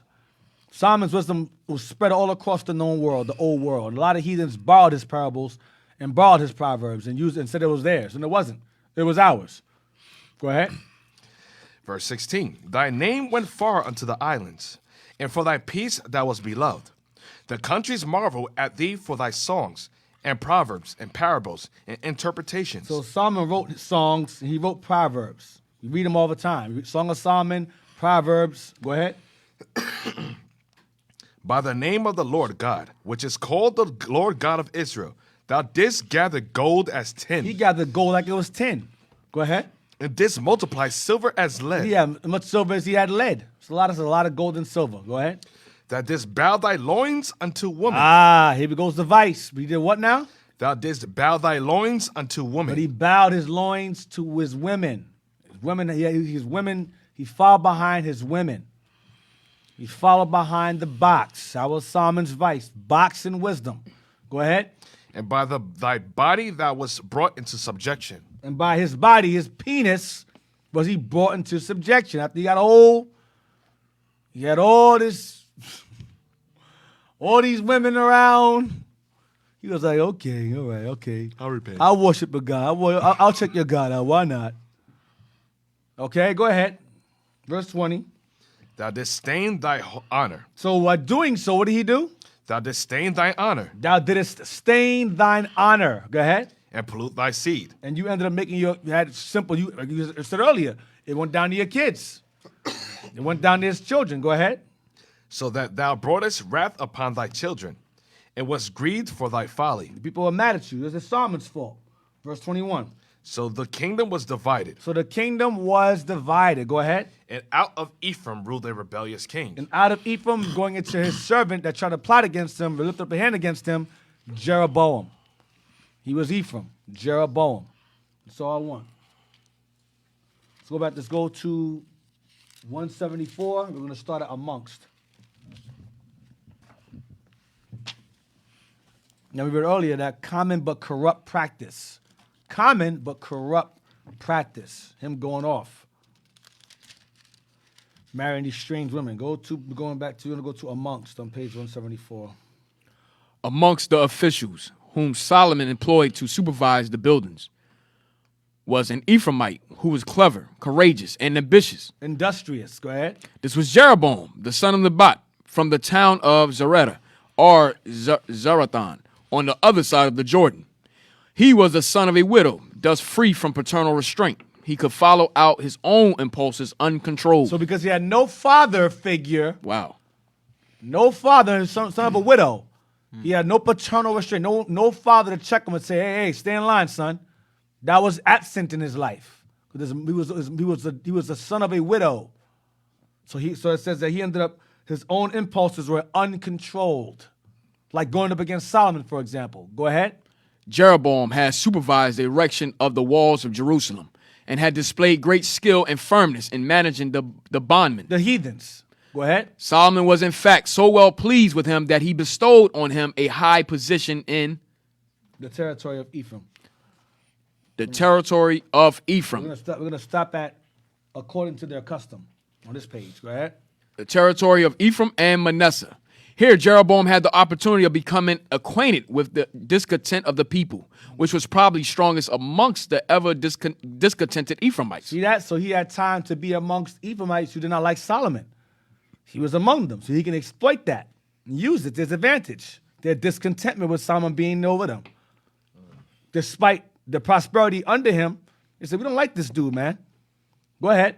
The popular feeling accorded well with his ambitious plans, and he decided to utilize it when a favorable opportunity should occur. See? He decided to utilize that tribal dislike when opportunity would present itself. Continue. Solomon was guilty of the folly of permitting sacrificial altars to be built for various idols. It may have been his foreign wives who induced him to make his concession, or perhaps it was due to the foreigners, the Phoenicians, and other races who had taken up their residence in Jerusalem and had received permission to worship their gods in the land of Israel according to their custom. However, this may have been altars. Wait. Read it one time. I missed something. Read again. Solomon again. Solomon was guilty. Solomon was guilty of the folly of permitting sacrificial altars to be built for various idols. His wives. Go ahead. It may have been his foreign wives who induced him to make this concession. He did. Go ahead. Or perhaps it was due to the foreigners, the Phoenicians, and other races who had taken up their residence in Jerusalem and had received permission to worship their gods in the land of Israel according to their custom. According to their custom. Right. Like remember he made that deal with Hiram to have the heathens have a plot of land. It was crap, but he gave them a plot of land earlier on with the deal he had with Hiram among Northern Kingdom. So let's get 1 Kings 11 again, verse 29. The book of 1 Kings, chapter 11, verse We're 29. going to stop at 43. And it came to pass at that time when Jeroboam went out of Jerusalem, that the prophet Ahijah the Shilonite found him in the way, and he had clad himself with a new garment. They two were alone in the field. And Ahijah caught the new garment that was on him, and rent it in 12 pieces. And he said to Jeroboam, Take thee 10 pieces, for thus saith the Lord, the God of Israel, Behold, I will rend the kingdom out of the hand of Solomon, and will give thee 10 tribes to thee. But he shall have one tribe for my servant David's sake, Benjamin, go ahead. and for Jerusalem's sake, the city which I have chosen out of all the tribes of Israel, because that they have forsaken me, and have worshipped Ashtoreth, the goddess of the Zidonians, Chemosh, the god of the Moabites, and Milcom, the god of the children of Ammon. They have not walked in my ways, to do that which is right in my eyes, and to keep my statute and my judgments, as David his father. Howbeit, I will not take the whole kingdom out of his hand, but I will make him prince all the days of his life for David my servant's sake, whom I chose, because he kept my commandments and my statutes. Go ahead. But I will take the kingdom out of his son's hand, and will give it unto thee, even unto 10 tribes. Even 10 tribes I'll give you. Go ahead. And unto his son will I give one tribe, that David my servant may have a light always before me in Jerusalem, the city which I have chosen me to put my name there. Benjamin, go ahead. And I will take thee, and thou shalt reign according to all that thou soul desireth, and shalt be king over Israel. And it shall be, if thou wilt hearken unto all that I command thee, and wilt walk in my ways, and do that is right in my sight, to keep my statutes and my commandments, as David my servant did, that I will be with thee, and build thee a sure house, as I built for David, and will give Israel unto thee. You right by me, I'll give the kingdom of Israel over to you. So this is the reason why Jeroboam lifted up his hand against Solomon, because the prophet had told him he was going to give him the kingdom. But he went and jumped ahead and tried to do it before the time. Your patience. He was impatient because he had no paternal guidance. No daddy at home. See what happens to Negroes have no daddy at home? They act stupid and retarded and do stupid things. Like, for example, terrorize a city, burn down Walmarts. That's fatherless kids. These are examples. Go ahead. They're impulsive, Impulsive. emotional. Exactly. Emotional. Effeminate. Go ahead. An hour for this afflict the seed of David, but not forever. Solomon sought therefore to kill Jeroboam. See that? Solomon sought therefore to kill Jeroboam because Jeroboam tried to plot against him. Go ahead. And Jeroboam arose and fled into Egypt, unto Shishak, king of Egypt, and was in Egypt until the death of Solomon. He stayed there until Solomon died. Go ahead. And the rest of the acts of Solomon, and all that he did, and his wisdom, are they not written in the book of Acts of Solomon? Go ahead. And the time that Solomon reigned in Jerusalem over all Israel was 40 years. And Solomon slept with his fathers, and was buried in the city of David his father. And Rehoboam his son reigned in his stead. Rehoboam his son reigned in his stead. So Jeroboam left until the coast was clear. Let's get chapter 12, verse 1. Chapter 12, verse 1. And Rehoboam We're going went... to read the verse 6. We're going to read the verse... Let's just read down. Go ahead. And Rehoboam went to Shechem, for all Israel were come to Shechem to make him king. And it came to pass, when Jeroboam the son of Nebat, who was yet in Egypt, heard of it, for he was fled from the presence of King Solomon, and Jeroboam dwelt in Egypt, that they sent and called him. And Jeroboam and all the congregation of Israel came, and spake unto Rehoboam, saying, Thy father made our grievous. Now therefore make thou thy grievous service of thy father, and his heavy yoke which he put upon us lighter, and we will serve thee. Remember, Solomon lived a luxurious life. Lived a very luxurious life. He taxed the people. He said, listen, make the tax that Solomon put upon us for his women lighter. Make our lives a bit easier than your father. Okay, go ahead. And they went and they got Jeroboam. Remember, he was Ephraim. They went and fetched Jeroboam. So they went to Rehoboam and said, listen, Rehoboam, your father was rough on us. He's dead now. Be better to us, and we'll serve you. Go ahead. And he said unto them, Depart yet for 3 days, then come again to me. And the people departed. And King Rehoboam consulted with the old men that stood before Solomon his father while he yet lived, and said, How do you advise that I may answer this people? So he spoke to Solomon's counselors that were around, he's alive, and said, how do you propose I deal with the people? What do you advise? What do you suggest? Go ahead. And they spake unto him, saying, If thou wilt be a servant unto this people this day, and will serve them, and answer them, and speak good words to them, then they will be thy servants forever. But he forsook the counsel of the old men, which they had given him, and consulted with the young men that were grown up with him, and which stood before him. So, Judah. Listen to his boys he grew up with, rather than his elders, and listen to their counsel instead. This is That is common amongst Judah. That's black It's people. very This is black a black people. boy, definitely a black boy. That's the curse of being black. Let's continue. Let's continue reading on. And we saw the same examples amongst certain brothers that was amongst us. Yeah, They gathered together with their boys, counseled with each other, and made themselves head yeah, over the body, and disannulled the elder, the vice of their elders. yeah. And what happens? Chaos, Right. confusion, madness.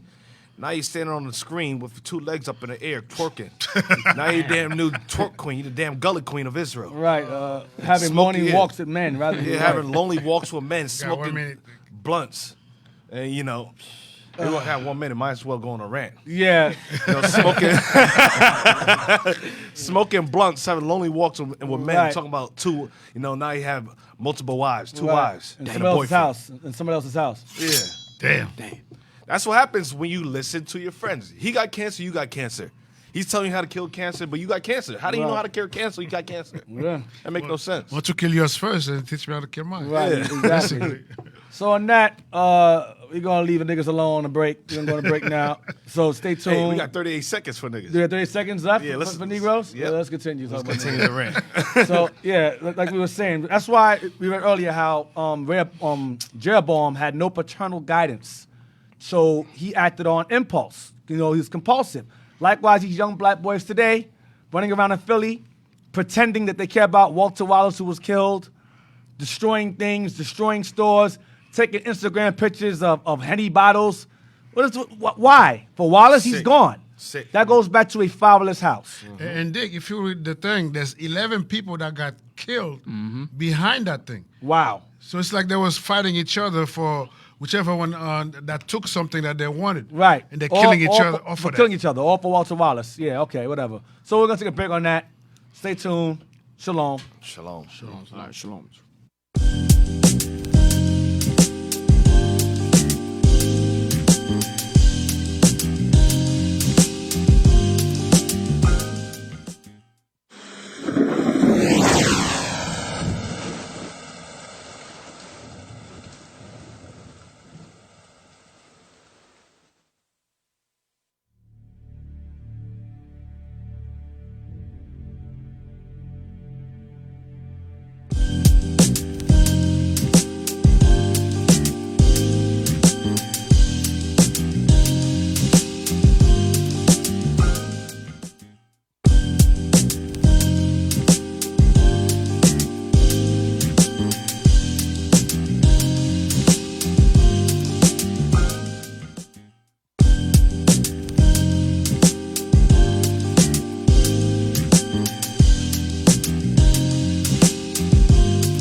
I gave up everything I had, my best and everything I am.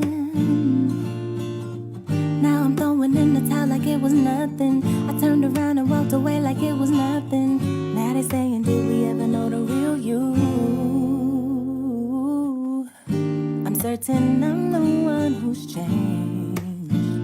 Well, either way, I digress from the situation. Our heart's no longer syncopated, so I'm just gonna fall back, learn who I am and where I came from. The small talk never suited me. They only want who I used to be, want what I used to be. No, I'm not who I used to be. Most High made me royalty. They only want who I used to be, but that ain't me no more, no more. No, I'm not who I used to be. Most High made me royalty. They only want who I used to be. That ain't me no more, no more.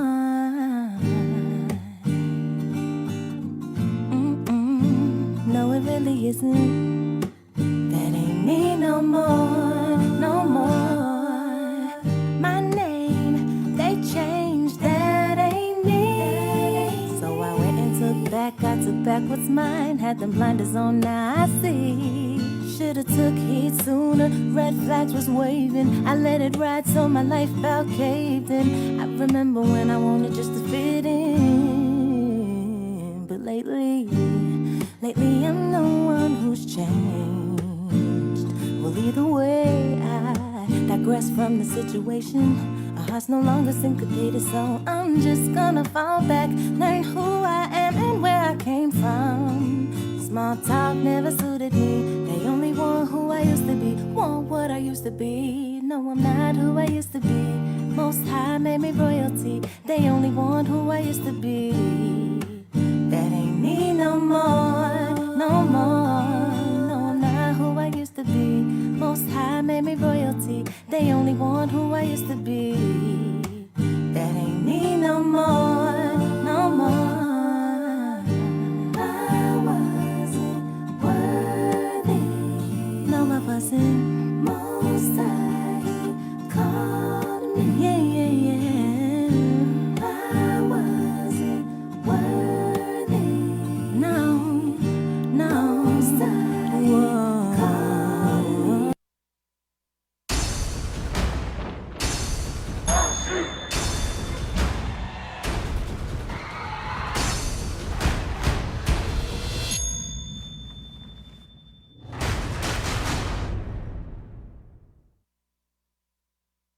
Yeah. What's going on? How you, man?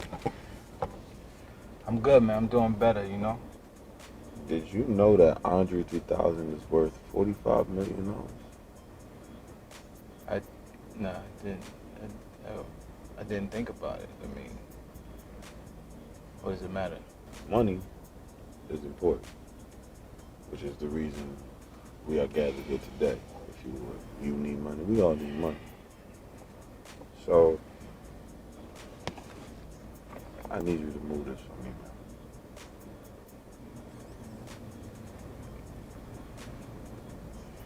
I can't do it. I can't do it no more, man. I'm sorry. You can't do what? I'm done with it.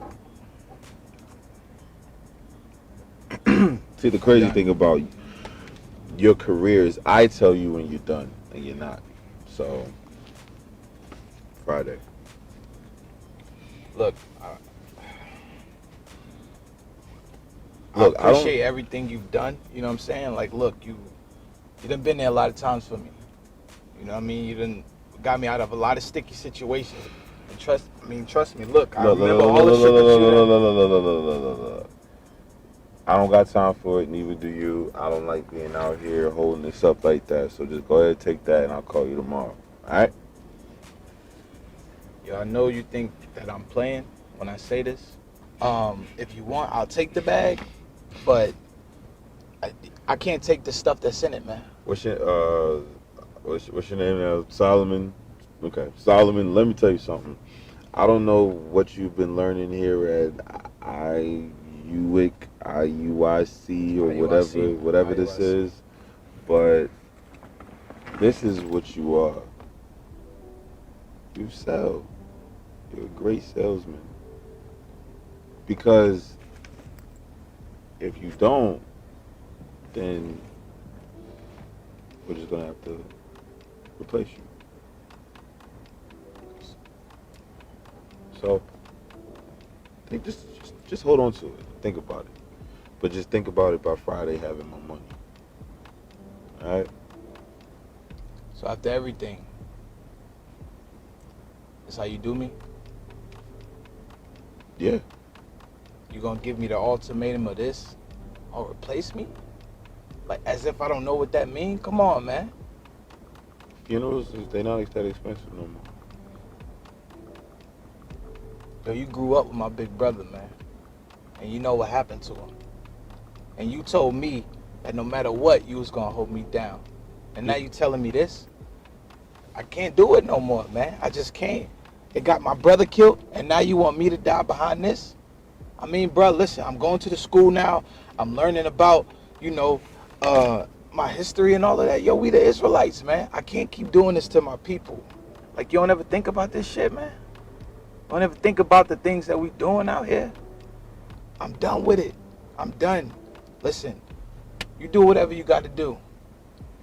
But I already spoke my piece. And if you feel like the thing you got to do is kill me, then so be it, man. Let it be on your heart. All right, man, get on my car. That's how you feel?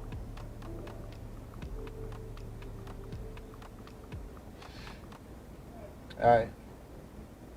Sitting here pondering why things don't feel the same, then I realize a lot has changed. I ain't a nigga no more. Used to kick it at the corner store waiting for the fly honeys. Now I pass flyers like money. This truth bittersweet to the tummy. Like ever since I came, friends say I'm acting funny, but peep game, they hoping I would stay the same. The ones who riding with you hate to see you switching to a different lane. I call it driving from the passenger seat. How you my enemy? You used to hold me down in the streets. I was the closest with your mama and your favorite auntie. And now you mad cause we the chosen. Why you tripping on me? We used to be the best of homies. Now I'm barely ever around. Say I'm lost in my religion. Tell the homies I'm a clown. And they probably think I'm lame, but I'm caring less than now. I be damned if I let the homie take my crown. No, I'm not who I used to be. Most High made me royalty. They only want who I used to be. That ain't me no more, no more. No, I'm not who I used to be. Most High made me royalty. They only want who I used to be. That ain't me no more. I wasn't worthy. No, I'm not who I used to be.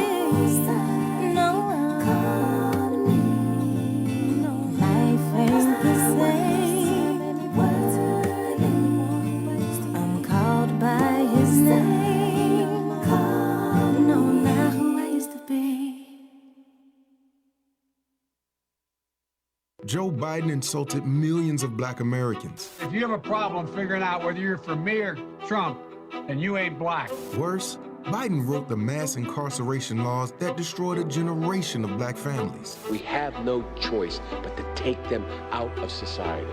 Away from my mother. Yes, this is Agent Berkeley, badge number 9955. Yeah, can you patch me to Chief Director Rosenbaum, please? Hey, Scott. Yeah, it's Agent Berkeley here. He didn't go for it. Understood. Yeah, we'll see if we can get another one. All right, thanks.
dog, man.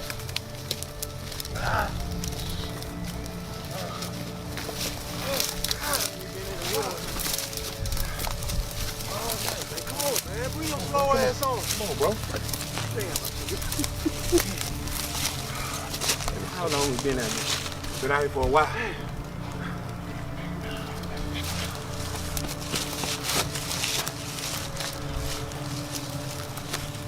What we do now?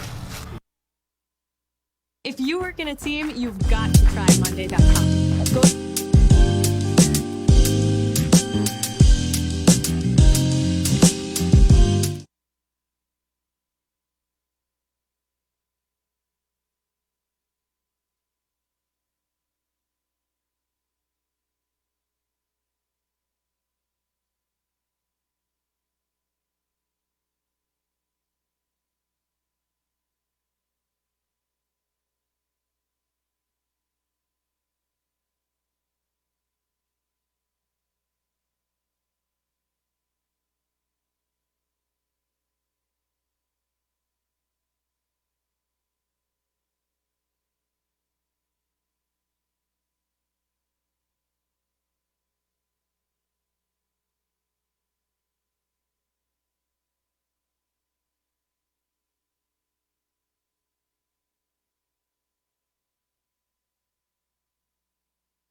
The truth about slavery.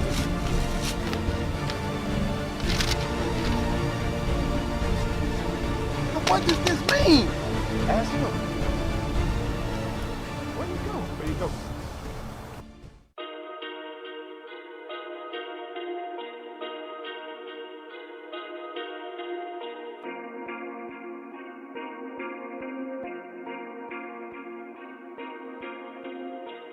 Crown the kings, crown the kings, know what I mean? Crowns and rings, country grammar sound serene. Wash them clean, drip that water, southern smoke. I went for broke, I proud of me. Crown the kings, know what I mean? Crowns and rings, country grammar sound serene. Wash them clean, drip that water, southern smoke. I went for broke, I proud of me. Champion sound, king me. They want me in cuffs, enough is enough, free me. I'm calling your bluff, you ain't no Greek, ski-wee. Ooh, not Q's, not nukes. Cargos, black boots, you know what to do, salute. Wartime excellence. We strong in the power of his might. Out of darkness in the light. Gold streets in my sight. Who's the king? Christ. Who am I, Israelite? You know what that mean, right? He giving me the crown of life. Go rolling through the fire. Purge out my impurities as I do what's required. Light it up, take me higher. Level 12 ain't high enough. 144,000 riders right behind him when he crown the kings, know what I mean? Crowns and rings, country grammar sound serene. Wash them clean, drip that water, southern smoke. I went for broke, I proud of me. Crown the kings, know what I mean? Crowns and rings, country grammar sound serene. Wash them clean, drip that water, southern smoke. I went for broke, I proud of me.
All right, we're back. Welcome back. All right, so where were we? We're in 1 Kings 12, right? Yes, sir. All right. What verse are we in? We're in Verse 9. Verse 9, right. Go ahead. The book of 1 Kings, chapter 12, verse 9. So at this point, Rehoboam did not decide to go against the counsel of his father's elders and counselors and go along with his boys that grew up with him, young boys who knew nothing at all. Go ahead. And he said unto them, What counsel give ye that we may answer this people, who have spoken to me, saying, Make the yoke which thy father did put upon us lighter.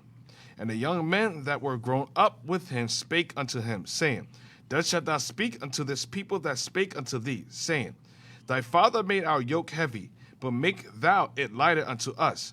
Thus shalt thou say unto them, My little finger shall be thicker than my father's loins. So Disrespectful. he's disrespectful, man. He said, man, listen, man, my little finger's gonna be thicker than my father's penis, man. I'm be hard on you out of my father's rod. Damn. That's what he's saying. This dude's disrespectful. His boys told him that his boys told him, tell the people, listen, my father was hard on you. Man, you ain't seen nothing yet. I'm be harder on you. I run things. I'm the boss. This is the advice his friends gave him to give to us. Because Judah is retarded. We are simple as hell. We don't. Solomon had a reputation. No. We don't. We don't. Come on,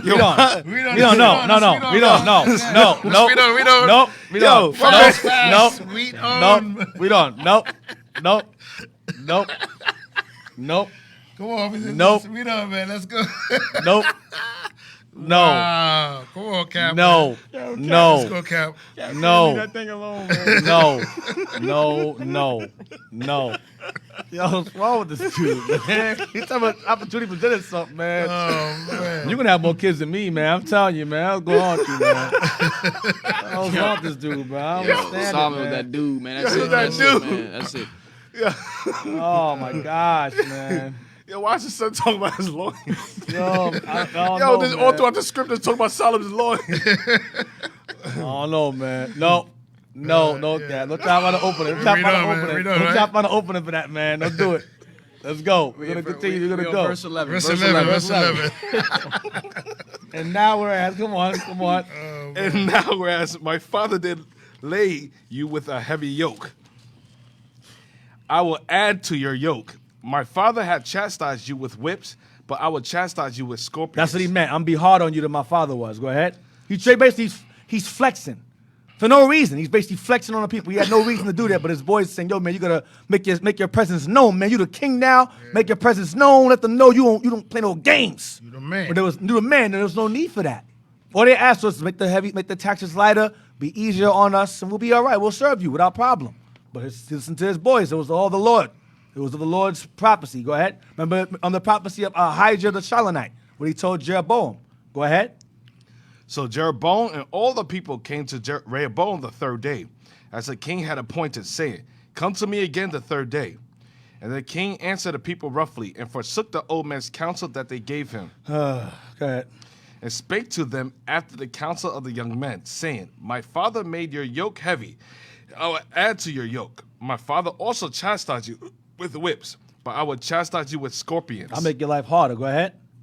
Wherefore the king hearkened not unto the people, for that cause was from the Lord, that he might perform his saying which the Lord spake by Ahijah the Shilonite. So that prophecy had to come to pass. Rehoboam had to be an idiot for the time being to make the wrong decision in order for the prophecy of Ahijah come to pass to strip the kingdom from Solomon's line, half the kingdom. Go ahead. The Shilonite unto Jeroboam the son of Nebat. Go ahead. So when all Israel saw that the king hearkened not unto them, the people answered the king, saying, What portion have we in David? Neither have we inheritance in the son of Jesse. To your tents, O Israel. We out of here. The hell with Judah. We out. Go ahead. Now see to thine, O house. You see to your own house. You deal with your own tribe. Then we good. We out. Go ahead. David. So Israel departed unto their tents. They left. No more dealing with each other now. That's the split. That is verse 16 is the beginning of the split that made up southern and northern kingdom. Verse 17 and 18. Come on. But as for the children of Israel which dwelt in the cities of Judah, Rehoboam reigned over them. Because remember, you had Simeon that resided in the land of Judah. So he reigned over the kingdoms that resided in Judah's lands. Okay, go ahead. Despite their division, go ahead. The king Rehoboam sent Adoram, Go ahead. Adoram. Or Adoniram, same thing. Go ahead. who was over the tribute. Over the taxes. Watch this. And all Israel stoned him with stones that he died. Anyway, so he said, he said Adoniram to collect the taxes. They said, you come here to collect taxes from us? Man, they kill that dude, man. They beat him with stones. Go ahead. Damn. That he died. Go ahead. So Israel, sorry. Read from the top. Read from the top. Then King Rehoboam sent Adoram, who was over the tribute, and all Israel stoned him with stones that he died.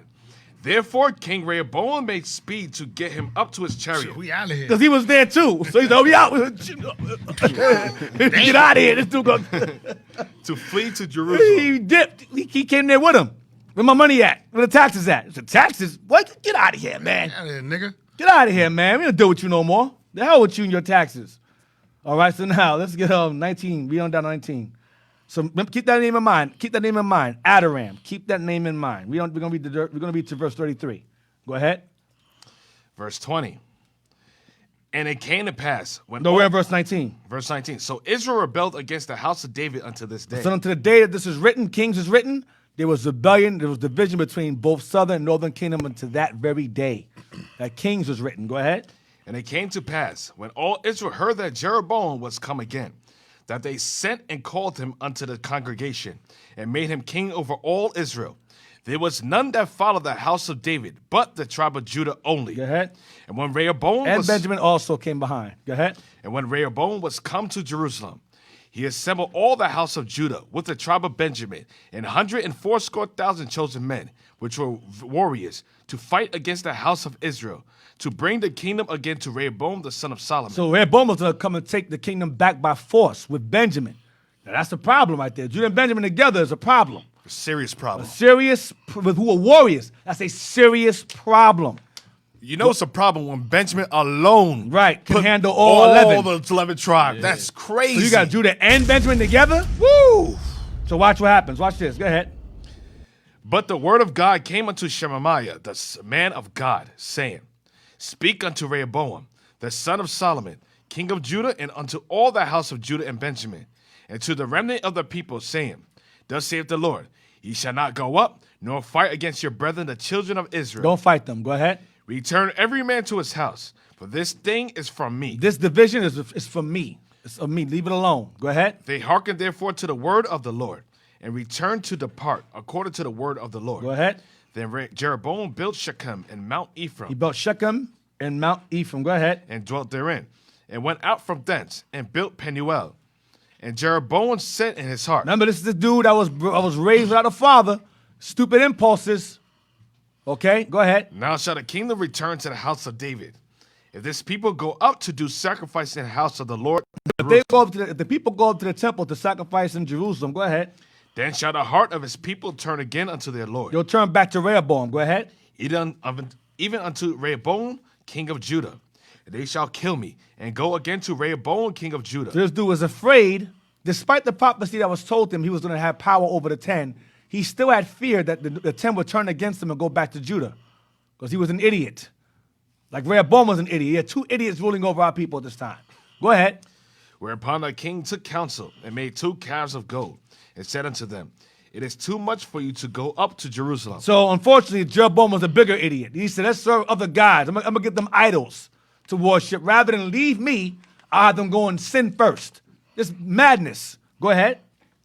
Behold thy gods, O Israel. Behold thy gods, O Israel. You don't got to go to Jerusalem. Here are your gods right here. Go ahead.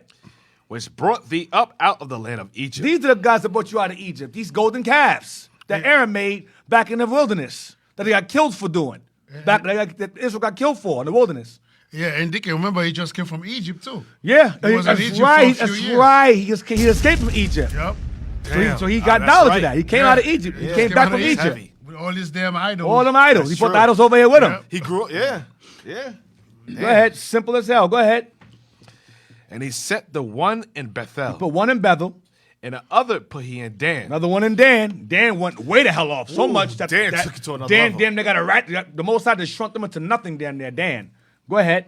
And this thing became a sin For the people went to worship before the one even unto Dan. Go ahead. And he made a house of high places, and made priests of the lowest of the people. It made low lives the priests of these idols. Go ahead. Which were not of the sons of Levi. Which are not Levites. Go ahead. And Jeroboam ordained a feast in the 8th month. Then he made up his own feast day. On top of that, go ahead. In the 15th day of the month, like unto the feast that is in Judah. And he offered upon the altar. So did he in Bethel sacrifice unto the calves that he made. And he placed in Bethel and priests, the priests of the high places which he made. Lower the people. The lowest of the people, he made them priests to offer sacrifices to those idols. This guy was a demon. Go ahead. So he offered upon the altar which he had made in Bethel the 15th day of the 8th month, even in the month which he had devised of his own heart. In the month what? Even in the month which he had devised of his own heart. He made it up. Made up his own feast day. Go ahead. And ordained a feast unto the children of Israel. And he offered upon the altar and burnt incense. Guy's a demon. Now. And that's him. That's why the scripture says, he that wandereth out of the congregation of the, what is it? Proverbs 12, verse 26 real quick. Right. That's to show you in comparison to today. We have brothers and sisters that go off and they leave the body of Israel. We all oftentimes bring it up within classes. We have Moses, when God put his spirit on the 70 elders and just Israel in general to pray, to prophesy amongst the people. Whenever you operate outside of the guidelines of the guides of Israel and operate your own spirit, that spirit is gone. Right. And that's like Jeroboam. He operated outside of the body of the Israel. Right. Read that real quick, Jez. Proverbs chapter 12, verse 26. The righteous is more No, sorry. He that wandereth out of the way of understanding. Oh, What is we're in the that? congregation of the dead. Yeah, what is 21:16. 21:16. Yeah, sorry. It's an old dusty scripture for me. Read that. Book of Proverbs, chapter 21, verse 16. The man that wandereth out of the way of understanding shall remain in the congregation of the dead. Right. So, just like Jeroboam back then, he wandered out of the understanding. Sorry, the man that wandered out of the understanding shall remain in the congregation of the dead. So he wandered out of the understanding. He came from he left from the Judah, which where the understanding was coming from. So what happened? He started worshiping idols. He started worshiping the gods of Egypt. Also, he went and started changing the feast days. So you have a lot of brothers amongst us. Right. When they wandereth out of the way of understanding, they remain in the congregation of the dead. They start reverting back to dead works. Right. They go to idolatry. You start worshiping the first day of the week or the morning's doctrine. Sunrise doctrine. Sun worship. So you revert and you start to change the laws. You start to change the high holy days. Right. And a lot of people, even like saying in the old school, you have brothers that revert right back to the Christian religion. Yep. You go right back into the gods that you used to serve. Yeah. When you leave the body of Israel, the Most High always has certain spirits ordained as a collective, as a nation. When you wander outside of that collective, when you wander outside of that unit, you start to change things. You start to make things up because the spirit is within the body. The spirit is not within the individual. Yep. The Most High will use a person that he will pour his spirit upon everybody else connected to that individual. Right. And the book, like the book says, his own compulses uncontrolled. That was going back to Jeroboam. Okay. A lot of these dudes grow up with fatherless households. They have uncontrolling impulses. They make things up. First the Sabbath is sundown. Now it's sunrise. Then Passover, you can keep Passover. You can have ravioli and chicken and all kind of French fries on Passover. Now it's done away with. Now it's done away with altogether. Now Christ done nailed it to the cross. You can smoke now, dude. Now you can get high now. Yet you say that the Sabbath is done away with because Christ nailed it to the cross, but you're wearing fringes, which were instituted based upon somebody breaking the Sabbath. Again, that goes back to uncontrolled impulses. Now let's go to 1 Kings 16. And that's that young mentality. Yeah. People think that they could, and that's why you see a lot of pop-up Israelite camps, and that's why you see them changing the understanding. Because listen, you can't do this on your own. Nope. You young men think that you have 5-10 years in the truth. No, you're not seasoned. Right. You got 3 years in the truth, you're an elder. 1 Kings 16:23. 1 Kings chapter 16, verse 23. In the 31st year of Asa, king of Judah, began Omri to reign over Israel. 12 years, 6 years reigned he in Tirzah. And he bought the hill Samaria of Shemar for 2 talents of silver, and built on the hill, and called the name of the city which he built after the name of Shemar, owner of the hill, Samaria. But Omri wrought evil in the eyes of the Lord. This King Omri, go ahead. And did worse than all that were before him. He was the worst of the worst, Omri. Go ahead. For he walked in all the way of Jeroboam the son of Nebat, and in his sin wherewith he made Israel to sin. So Jeroboam's sin, that thing transcended generations, including his descendant Omri. Go ahead. For he walked in all the way of Jeroboam the son of Nebat, and his sin wherewith he made Israel to sin, to provoke the Lord of God to anger with their vanities. Now the rest of the acts of Omri which he did, and his might that he showed, are they not written in the book of the Chronicles of the kings of Israel? So Omri slept with his fathers, and was buried in Samaria, and Ahab his son reigned in his stead. Ahab. So this is the father of Ahab, infamous king that was run by his wife Jezebel. Go ahead. And in the 38th year of Asa, king of Judah, began Ahab the son of Omri to reign over Israel. So when Asa was ruling over Judah, Ahab was over Israel. Go ahead. Because of the split, like we read about earlier in 1 Kings 12 and 16. Go ahead. And in the 38th year of Asa, king of Judah, began Ahab the son of Omri to reign over Israel. And Ahab the son of Omri reigned over Israel and Samaria 22 years. Go ahead. And Ahab the son of Omri did evil in the sight of the Lord, above all that were before He was him. the worst of the worst. Go ahead. And it came to pass, as if it had been a light thing for him As if that wasn't enough. Go ahead. to walk in the sins of Jeroboam, the son of Nebat, that he took to wife Jezebel, the daughter of Ethabal, king of the Zidonians, and went and served Baal, and worshipped him. So it says not only did he go and bring Israel going to idols, he also Ahab went and married the daughter of Ethbaal, king of the Zidonians, or Canaanites, or Sidon, king of the Zidonians or Sidonians with an S, and went and served Baal and worshipped him. Okay, so keep that name in mind, Ethbaal. Ethbaal is the father of Jezebel. Okay, read on. And he reared up an altar for Baal in the house of Baal, which he had built in Samaria. And Ahab made a grove. And Ahab did more to provoke the Lord God of Israel to anger than all the kings of Israel that were before him. He was just as bad as his father. He was almost as bad as Omri was.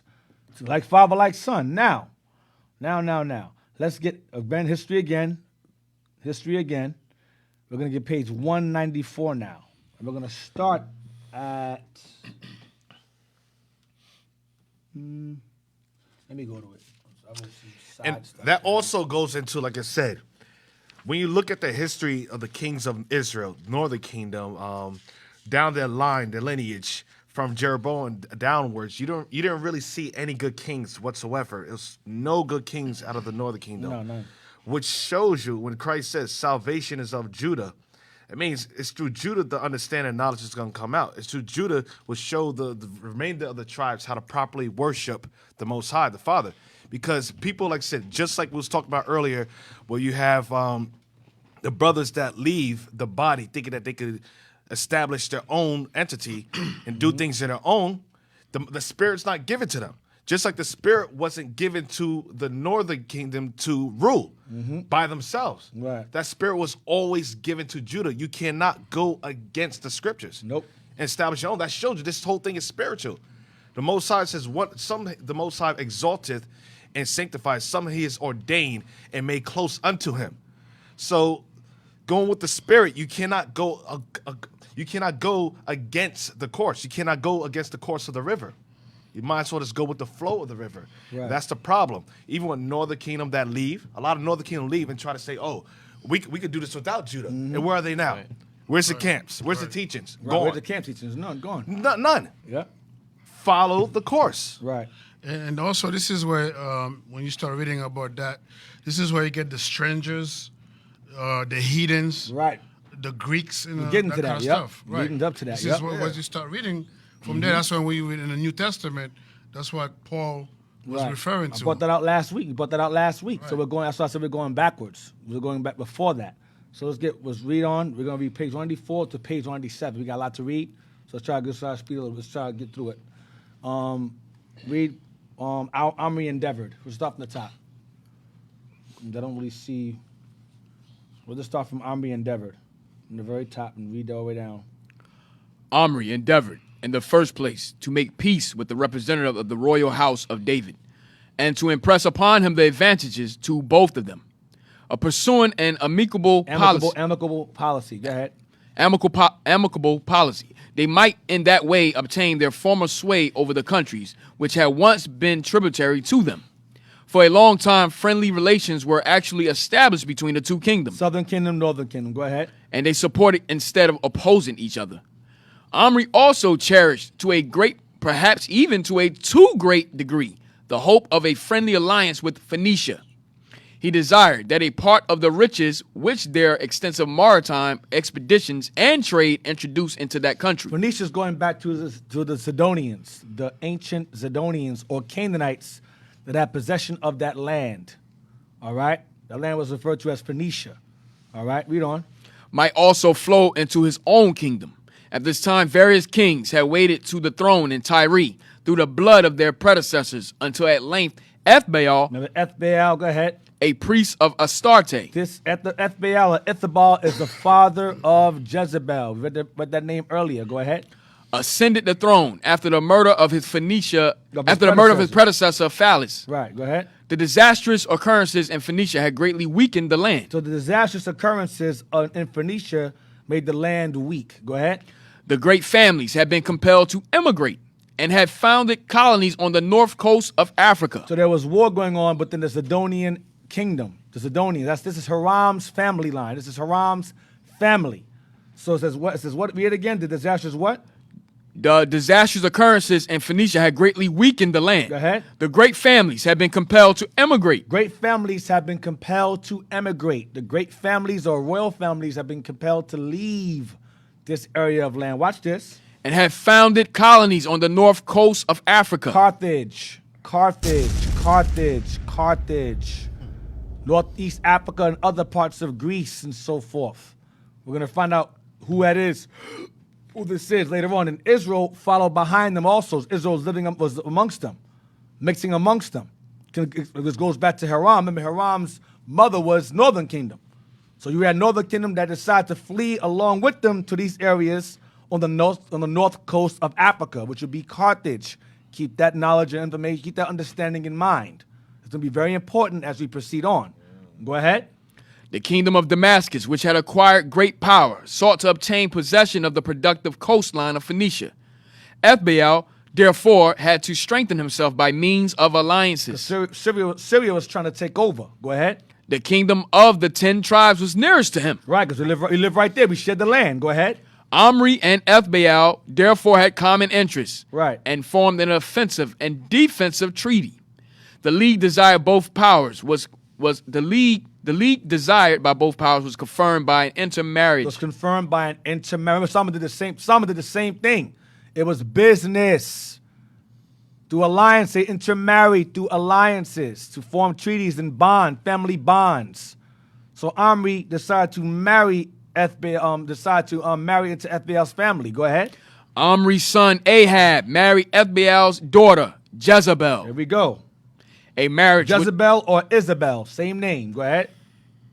A marriage which was fraught with disastrous consequences. A marriage which was fraught with disastrous consequences. Go ahead. Omri, fortified by this alliance, could now venture to think of undertaking warlike expeditions. He had a fighting power on his side. Go ahead. He captured several towns of Moab, which had emancipated itself under Jeroboam's rule, and compelled it to become once more tributary. Go ahead. He forced the Moabites to send herds of oxen and rams every year.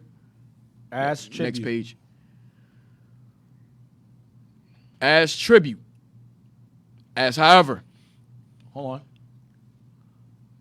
Right there is good. As however, a sort of alliance existed between Moab and Aram, and an incense of Israel's power was watched. An increase of Israel's power. Sorry. An increase of Israel's power was watched by Aram with a jealous eye. The Aramean king of Damascus, Ben-Hadad I, declared war against Omri and recovered some of the cities he had taken.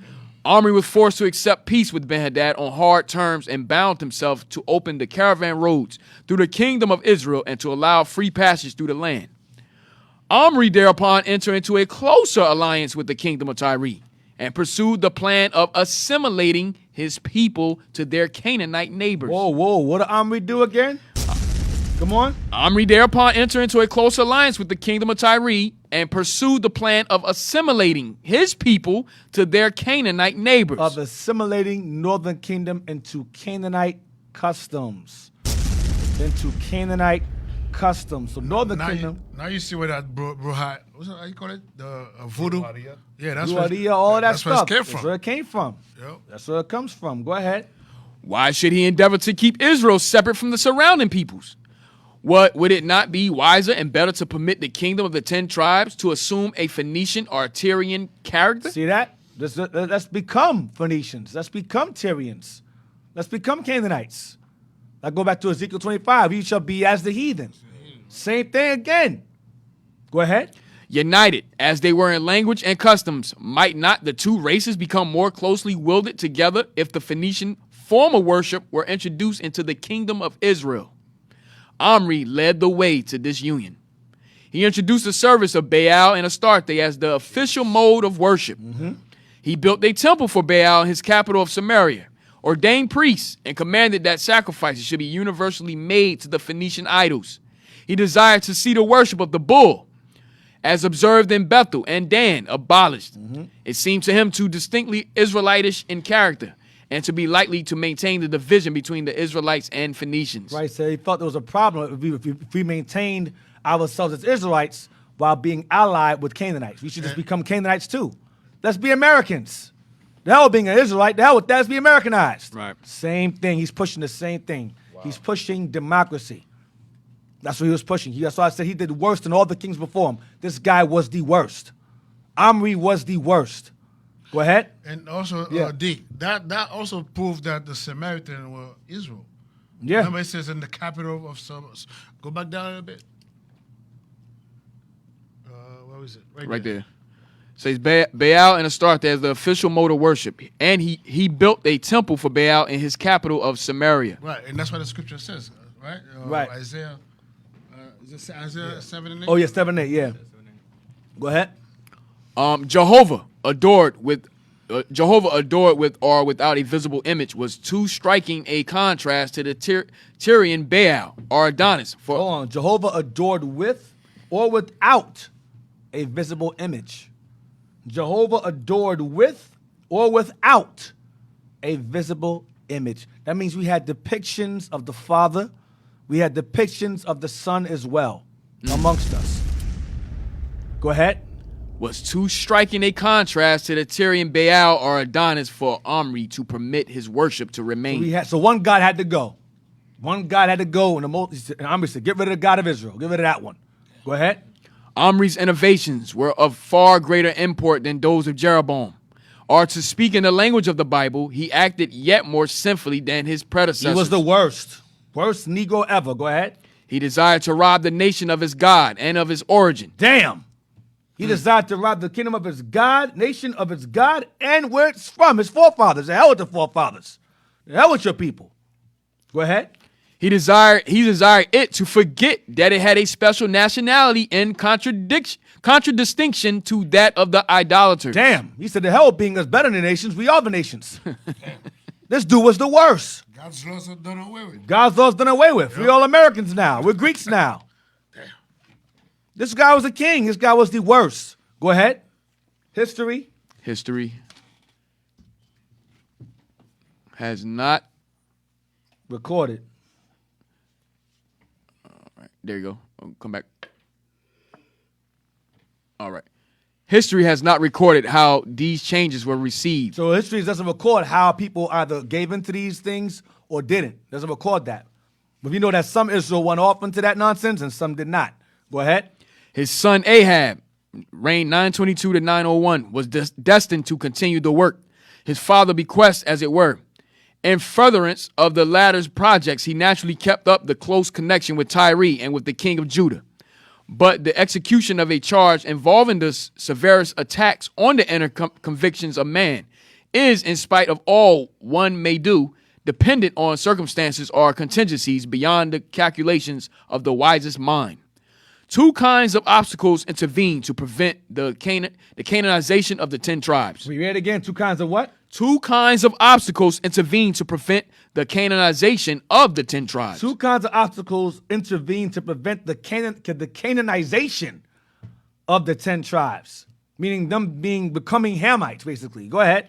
The one was Ahab's disposition. One obstacle was Ahab's behavior, disposition. Go ahead, how he conducted himself. Go ahead. And the other arose from an unexpected cause, which weakened, if it did not entirely destroy, the effect of the terrible blow aimed at religion. Watch this. In order to accomplish this transformation of the nation into a mere appendage of Phoenicia. To a near branch off of Hamites. Go ahead. And the consequent loss of its own identity. The success of... and the consequent cause of what? And the consequent loss of its own identity. Go ahead. The successor of Omri needed a powerful mind. Omri had a powerful mind. He was crafty. Ahab was not half the man his father was. He was weaker and dumber. Go ahead, watch this. An unbending will, an unyielding severity. So in order for you to assimilate your people into another heathen culture, you have to have a powerful mind, an unbending will, and an unyielding severity to crush all opposition with a strong hand. That's what Esau has. Esau has a powerful mind, an unbending will, and an unyielding severity to make sure that Negroes become Americans. Not Israelites, but Christians, Americans, Democrats, Republicans. That requires power and a powerful mind. Right. You can't be weak to do that with a nation. You got to be strong and unyielding, meaning unmerciful. Don't play around. Ahab was not that kind of person. He wasn't like that. Continue. Ahab was, however, of an entirely different nature. Weak, mild, loving, peace, and comfort. He was weak, mild, loving peace, and comfort. Go ahead. Follow your dreams. Right. Follow your heart. Follow your dreams. That's what he was. I know how to get Dick and going on that one. Hey, we got to get that as a soundbite. Follow your heart. Follow your dreams. Go ahead. Hey, soundbite. Oh, man. Go ahead. Where you going? Why you moved it? Why Stay you where you're moving? at. Stay where you're at. Stay where you're at. What are you doing? Brothers are doing different things over there. Come on, man. Back it up. Back Right it there. up. Stay there. Leave Leave it it. was. Leave it where it was. Come on, y'all. Come on. Ahab was, however, of an entirely different nature. Weak, mild, loving peace, and comfort, rather disposed to avoid disturbances and obstacles than to seek or remove them. He was too weak to avoid disturbances and obstacles rather than to seek or remove them. Go ahead. Had it rested with him alone, he would have abandoned his father's system and given himself up to such enjoyments as the royal power granted him, regardless of what the future might bring. In other words, he didn't care about that stuff. He just wanted to live peacefully. He wanted to just be king and just live and whatever. He didn't care about no assimilation into being a Hamite or any of his father's exploits. He didn't care about that stuff. He was completely opposite of his father. Go ahead. Ahab was not even warlike. Then he wasn't even a fighter. Go ahead. He permitted the neighboring kings to treat him in a manner which would have excited the indignation and roused the most determined opposition of any king not altogether destitute of the feeling of honor. He let heathens son him. He was B-made. He was weak. He was a punk, a sissy. Go ahead. But as he was forced against his desire and inclination to enter into a contest with an ambitious neighbor, so he was also compelled to enter upon a conflict with the Israelitish nation. His father had given him a wife, in every way his opposite, with a strong, manly will. Whoa. Damn. His father gave him a wife with a strong, manly will. The same beef I said earlier, the same way he had a problem with heathens, he had the same beef with his own people. He had a problem with his own people and the other nations. And his father made the mistake of getting him a wife that was more manly than him. Go ahead. Who was determined to gain her ends by severity and cruelty, if necessary. Right, so his wife was like his father was. Next page. So his wife was more warrior-like than Was him. more of a man, more of a king than he was, pretty much. That's some of like your some of brothers. Negroes live about these doors. Yeah, that's some of you brothers. Yeah. You got brothers leave up out of here, their wives posting their kids on Instagram with Halloween costumes on. Gone. Your wife. Wow. You're going to die with your kids and your wife. Hope the box is worth it. Maybe you could hide inside the vagina when the books drop. Hopefully the coochie is bomb-proof. Oh, now that we on this level. No. We gotta go back. We're gonna go back. Now I think it went there. Hide in the drawers. White bend him over. Yeah, pretty much. Damn. Spike, nigga, spike. Yeah. You ain't wash behind your ears. You ain't wash behind your ears or nothing. Your wife's a health inspector. Somebody ramming you out. She'd be like, "Who's the king? Wife." Yeah, exactly. Read on, Jezebel. We're gonna stop at unrighteous actions on page 187. Come on. Yes, sir. Jezebel, the Phoenician princess, whose father had filled the post of priest to Astarte, before he obtained the throne, was filled with enthusiastic eagerness to carry out the plan of Canaanizing the people of Israel. So the same plan that Omri had, Jezebel wants to fulfill that plan. Further it. Go ahead. Either from a perverted ideal or from political considerations. She desired to amalgamate the Israelitish people with her own. Amalgamate means mingle them together, mix them together, make them one nation. Go ahead. And make Tyrians and Israelites one nation. Make Tyrians or Canaanites and Israelites one nation under God, indivisible, with liberty and justice for all. Sound familiar? Sound familiar, right? Go ahead. She continued the work commenced by Omri with energy and mercilessness, and led her weak-minded husband into all kinds of oppressive and unrighteous actions. Weak-minded husband into what? Into all kinds of oppressive and unrighteous actions, like celebrating Halloween, Thanksgiving, New Year's, Christmas, birthdays, democracy, Christianity, just like that. Go ahead. Jezebel's gloomy and obstinate character, with her uncontrollable energy, was the cause of a ferment and commotion in the kingdom of the 10 tribes. We're going to stop where it says, what did I say? Unrighteous actions. Is that it? Yes, sir. Yes, that's it. Sorry about that. Yes, sir. Now, let's get Omri. Wikipedia, Omri.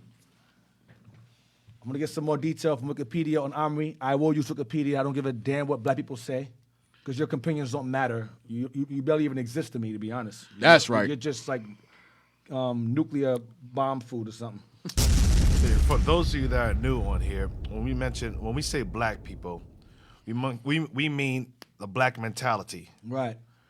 The ignorance coming from our people that don't know who they are, because that's the Negro mentality. And the Israelites that know who they are, but they're retarded. That's an uneducated and mentality. Don't know they're retarded. American-minded. Yeah, Right. American-minded Negro. Right. All right, do you want me to start at Omri, correct? Yeah, I'm sorry. Let me go there with you. I'm sorry. Yes, sir. What I want you to start at. That's why the Most High can't use a weak brother.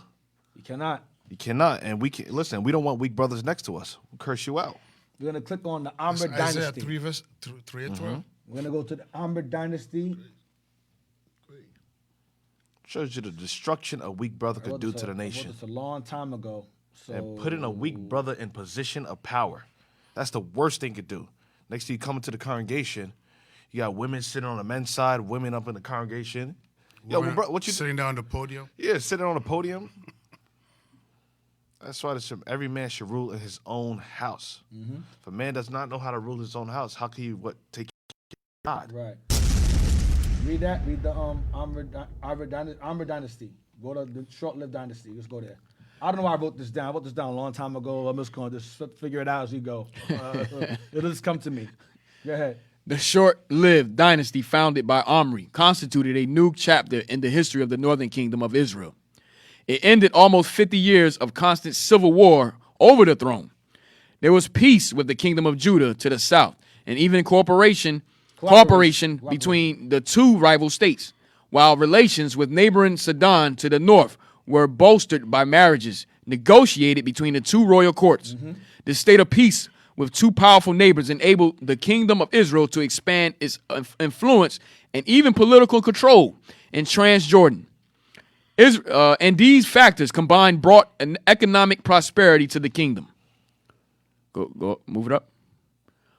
On the other hand, peace with Sidon also resulted in the penetration of Phoenician religious ideals into the kingdom and led to the culture conf between traditionalists as personified by the prophet Elijah and his followers, and the aristocracy as personified by Omri's son and heir Ahab and his Right, there consort. was a cultural battle between righteousness and wickedness. And Elijah was at the forefront of that, and Ahab was at the forefront, or Jezebel at the other.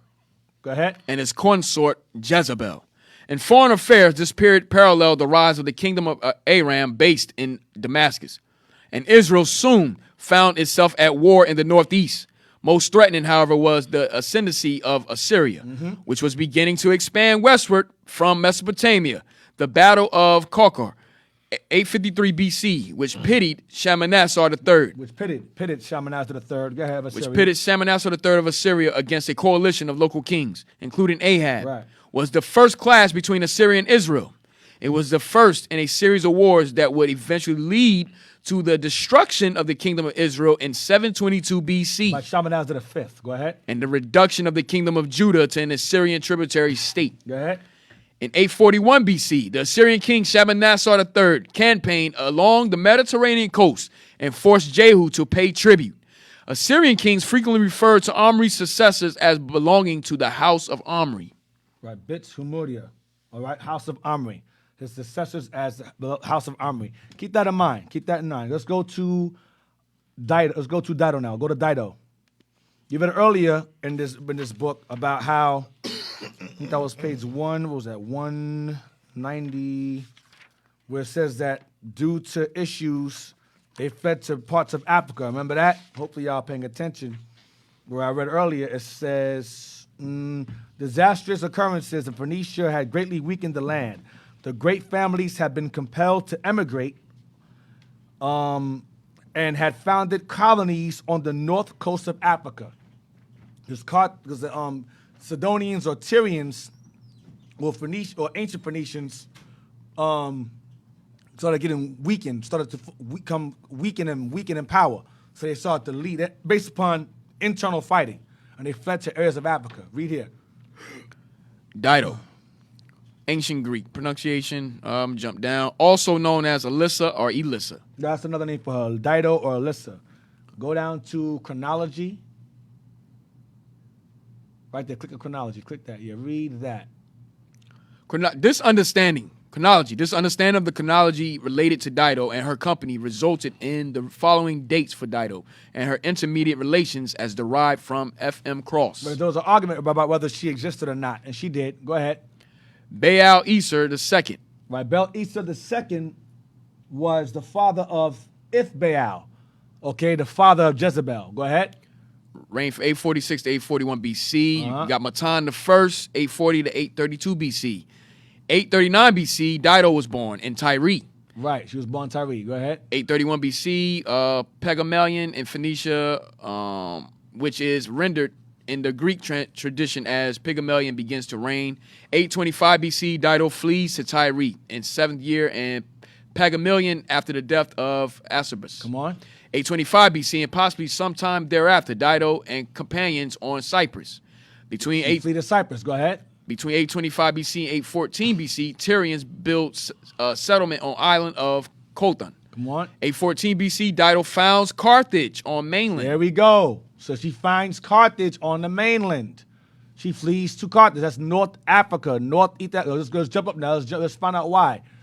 Oh, I'm sorry. Then she go down again. So she died in Carthage also. And when she fled there, some of Northern Kingdom went over there with her. Go down to early accounts, right there. The person of Dido can be traced to references by Roman historians to lost writings of Timaeus of Taramenium in Sicily, 356-260 BC. Ancient historians gave various dates both for the foundation of Carthage and the foundation of Rome. Appian, in the beginning of his Punic Wars, claims that Carthage was founded by a certain Zorus and Carchedon. Right, they try to mix fact with fiction, myth with legend, and so forth. Go ahead.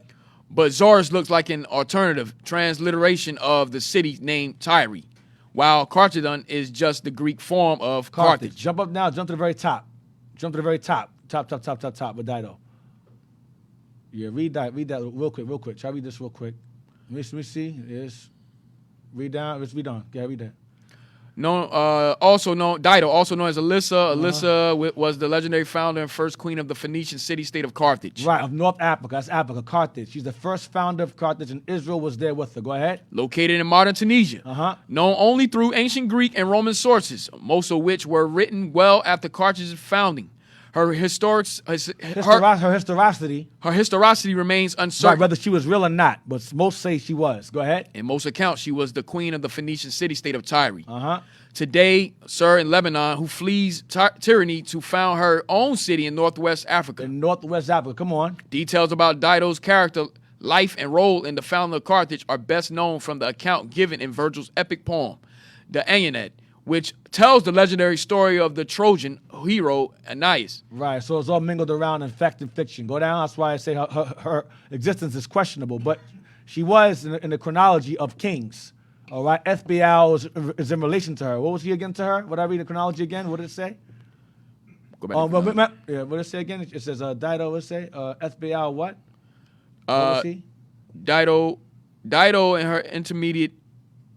Dido... Yeah, here we go. Belteshazzar, second.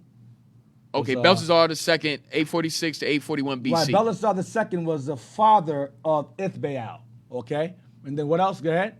Matan the first, 840 to 832 BC. 839 BC, Dido was born in Tyre. Right, so she's found in the chronicles of these kings that ruled over Tyre. Hiram is somewhere in this also. Hiram of Tyre. Go back up again. Go back up to find out why she fled there. Find out why she fled there. I'm trying to find where it shows why she ran to Africa, why she ran, or something happened. Go down to early account. Let's see, go down. Right there, many names, legend. It tells you why she fled there. According to so-and-so, go down.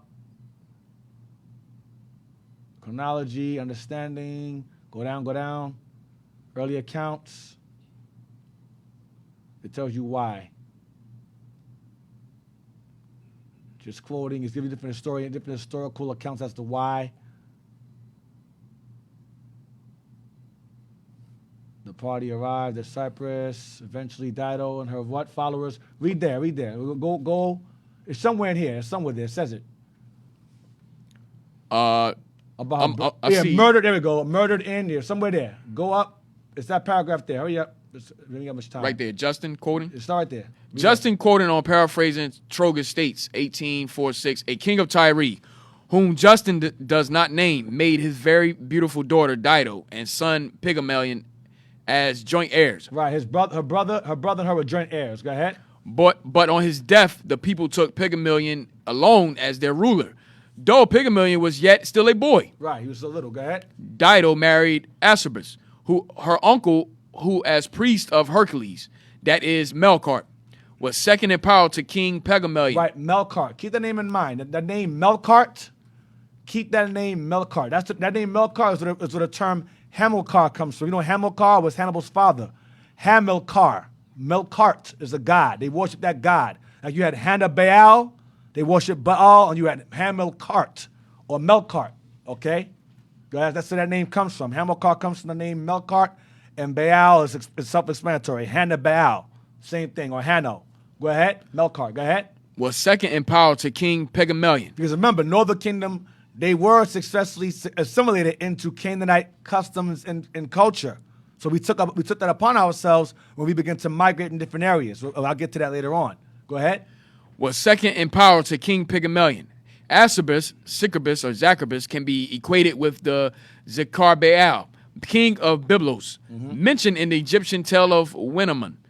Rumor told that Asubis had much wealth secretly buried, and King Pygmalion had Asubis murdered in hopes of gaining this wealth. Dido, desiring to escape Tyre, killed her husband. Go ahead. Expressed a wish to move into Pygmalion's palace, but then ordered the attendants whom Pygmalion sent to aid in the move to throw all Asubis' bags of gold into the sea, apparently as an offering to his spirit. In fact, these bags contained only sand. Dido then persuaded the attendants to join her in her flight to another land rather than face Pygmalion's anger when he discovered what had supposedly become of Asubis' wealth. Her brother, yeah, go ahead. Some senators also joined her in her flight. Somewhat. Some senators also joined her in her flight. You had Northern Kingdom also amongst them. Go ahead. The party arrived at Cyprus, where the priests of Jupiter joined the expedition. There, the exiles also seized about 80 young women who were prostituting themselves on the shore in order to provide wives for the men in the party. Damn. Go ahead. Eventually, Dido and her followers arrived on the coast of North Africa. Dido and her followers would be her heathens and Israelites alike. I will prove that later on. Go ahead. Where Dido asked the Berber king, Arabas, for a small bit of land for a temporary refuge until she could continue her journeying. Only as much land as could be encompassed by an ox hide. The reason why it's called Berber King is because that area became known as the Berberi states. I'll get to that also later on. That was the Hamite king at this time. Go ahead. They agreed. Dido cut the ox hide into the fine strips so that she had enough to encircle an entire nearby that's hill. how one. Blah blah blah. So that's how Dido. That's how Carthage. The Tyrians or Sidonians established their settlement in that area of Africa. It started with her first. Israel came along with her and helped build that city up. And then she died. So keep that in mind. All right, keep that in mind. Hopefully y'all paying attention. Know it's a lot. Just keep that in mind. All right, how much time we got left? You got a lot of time? How much time you got left? You got a few little time more left. Not a lot. Not a lot? All right. 20 minutes? That's not bad. I can roll with that. Let's get, let's see. Go back to Dido again, Wikipedia, and we're going to start at several scholars because the dates regarding her are various. It's starting at, go to chronology, and it's just say start at, go to historicity and dating, and it should say starting at several scholars. Should say several scholars somewhere. Several scholars. Right there. Okay. Read that. We're gonna end at founding of Carthage. Or did we read that already? We'll see. Did we read that already? I think we did. Let me see. Let me make sure I don't want to repeat myself. Let's go ahead. Right here. Right there.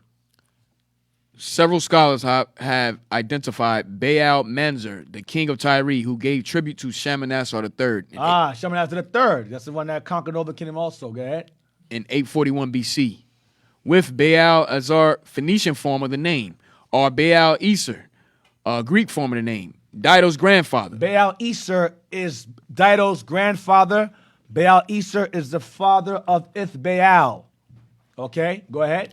This lends credibility to the account in Josephus and Manather that names the king of Tyre from Abial and Hiram I, down to the time of Pygmalion and Dido. See? And Hiram I. So she was a real person. Go ahead.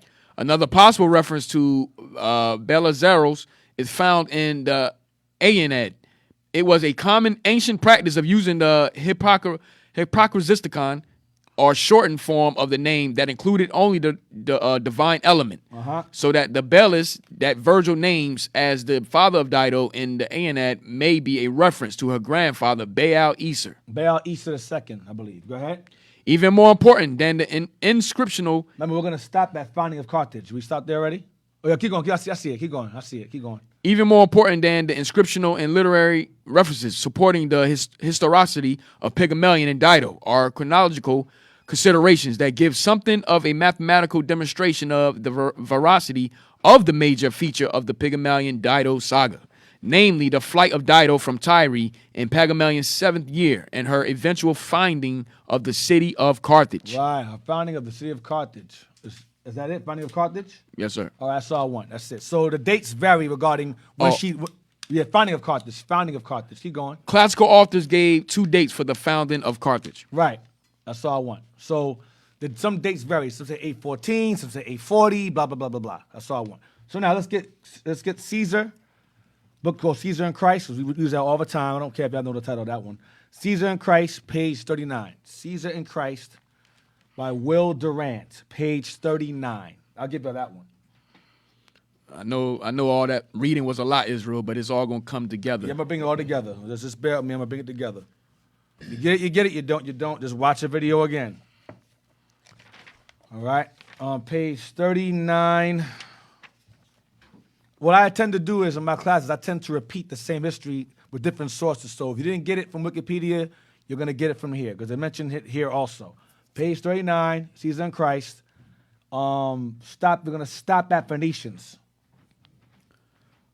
I.e. Phoenicians. We're gonna stop at I.e. Phoenicians. All right, go up. We'll go to the top. All right. Some 1,100 years before our era, the inquisitive traders of Phoenicia discovered the mineral wealth of Spain. Soon, a fleet of merchant vessels plied between Sidon, Tyre, and Byblus. At one end of the Mediterranean, Byblus would be the promised land also. Yeah, so Byblus or Byblos. That's if you look at an ancient like Israelite map, promised land map, you'll see Phoenicia, you'll see Byblos. It's all in that same region, the promised land. Go ahead. At one end of the Mediterranean and Tartessus at the mouth of the Guadalquivir on the other. Since such voyages could not then be made without many stops, and the southern shores of the Mediterranean provided the shortest and safest route. The Phoenicians established intermediate posts and trading stations on the African coast at Leptis Magna. Leptis Magna is Libya. Leptis Magna is where Septimius Severus is from. Libya, because the Carthaginians' colony stretched from Carthage, North Africa, all the way to Libya. So from here, let's say this is Africa at the top. Libya's over here to the right. It stretched very far. All right. Go ahead. Now Lebda is called. Now it's called Lebda. Go ahead. Hadrumaton, Sus, Utica. Utica is right next door to Carthage, or it's called Tripoli. Go ahead. Diaritis, Hippo Regis, Bone, and even beyond Gibraltar at Lixus, south of Tangier. Gibraltar is the area between Spain and Africa. They're connected on a map. Gibraltar. The Straits is called the Straits of Gibraltar. We're going to find out what that word Gibraltar is very important also. Gibraltar is a name in there. That's very important. Gibraltar. But that's later on. Go ahead. The Semitic settlers. Go on, the what? The Semitic settlers. The Semitic settlers. Go ahead. At these posts. At these posts. Remember, Dido, her followers and them started in these areas. Okay, and it says Semitic settlers at these posts. Semitic settlers, because she was a Hamite. Go ahead.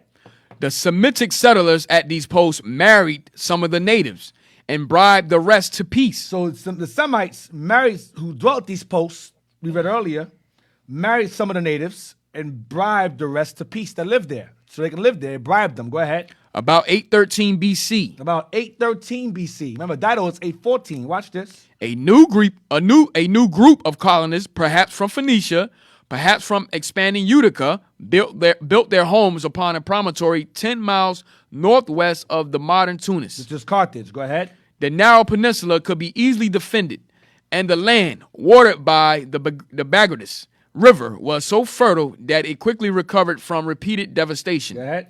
Classic tradition. Go ahead. Ascribed the founding of the city to Elissa. Or Dido. Same person. Go ahead. Daughter of the king of Tyre. Go ahead. Her husband having been slain by the brother. Her husband was slain by her brother. Go ahead. She had sailed with other adventurous souls to Africa. Northern Kingdom. Northern Kingdom went with her. Other adventurous souls was Northern Kingdom. I'm going to prove that later on. Go ahead. Her settlement was called Kart Hadesh, or Newtown. Newtown. Kart Hadash or Newtown. Go ahead. To distinguish it from Utica. Because they're next door. Go ahead. The Greeks transformed the name Karshadon. No, the Greeks transformed the name into Karshadon. Into Karshadon in Greek. Go ahead. The Romans into Carthago. Into Carthago. Go ahead. Which means Newtown or Carthage in English. Newtown. Go ahead. The Latins gave the name Africa to the region around Carthage and Utica. See, the Romans gave the name what?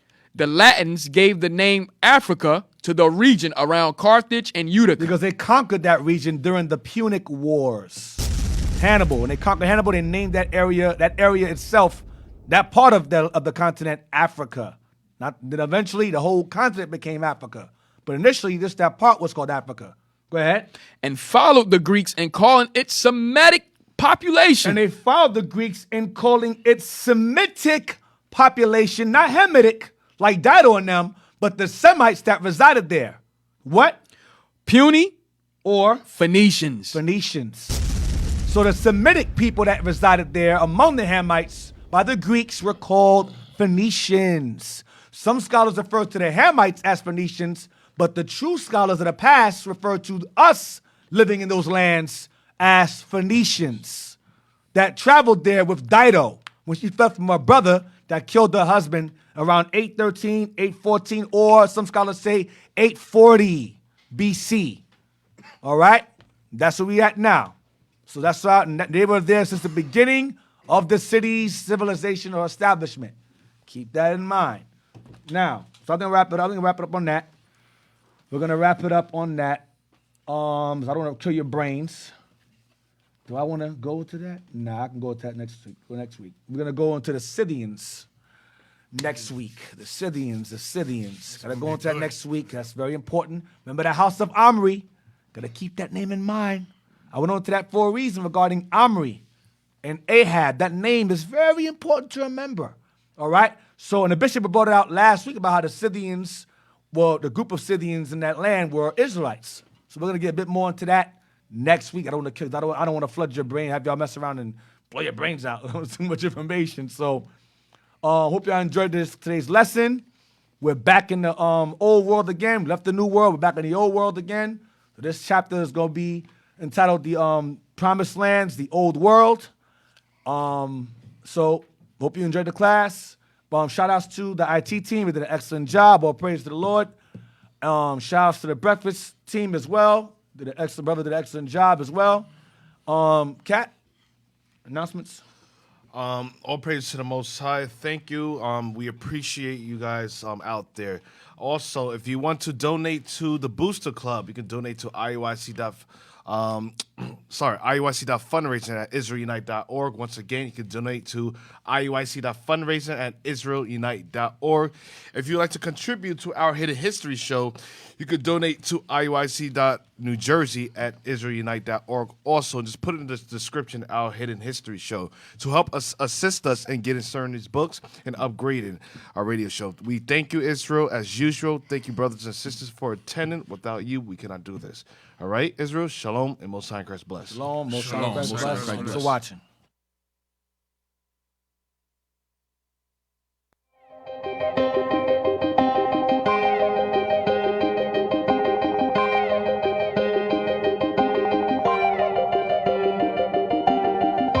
Searching for the road to the way back. We don't know our father's going way back. Do you know it? Do you know it? Oh yeah. Oh yeah, yeah, yeah, yeah. We the chosen people, you say no way. Enemies been teaching you the wrong way. Do you know it? Do you know it? Oh yeah. Oh yeah, yeah, yeah, yeah. Do you know it? History, history. Yeah. Do you know it? Do you know it? Oh yeah. Oh yeah, yeah, yeah, yeah. Do you know it? History, history. Yeah. Do you know it? Do you know it? Oh yeah. Oh yeah, yeah, yeah, yeah. Do you know it? Tell me, do you know it? Do you know it? Tell me, do you know it? Do you know it? Tell me, do you know it? Do you know it? Tell me, do you know it? Do you know it? Tell me, do you know it? Do you know it? Tell me, do you know it? Do you know it? Tell me, do you know it? Do you know it? Tell me, do you know it? History, history. Now we going back.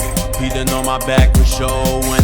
When I let the truth go, we gon' let them know. My people on my back for sure. I hold them down for the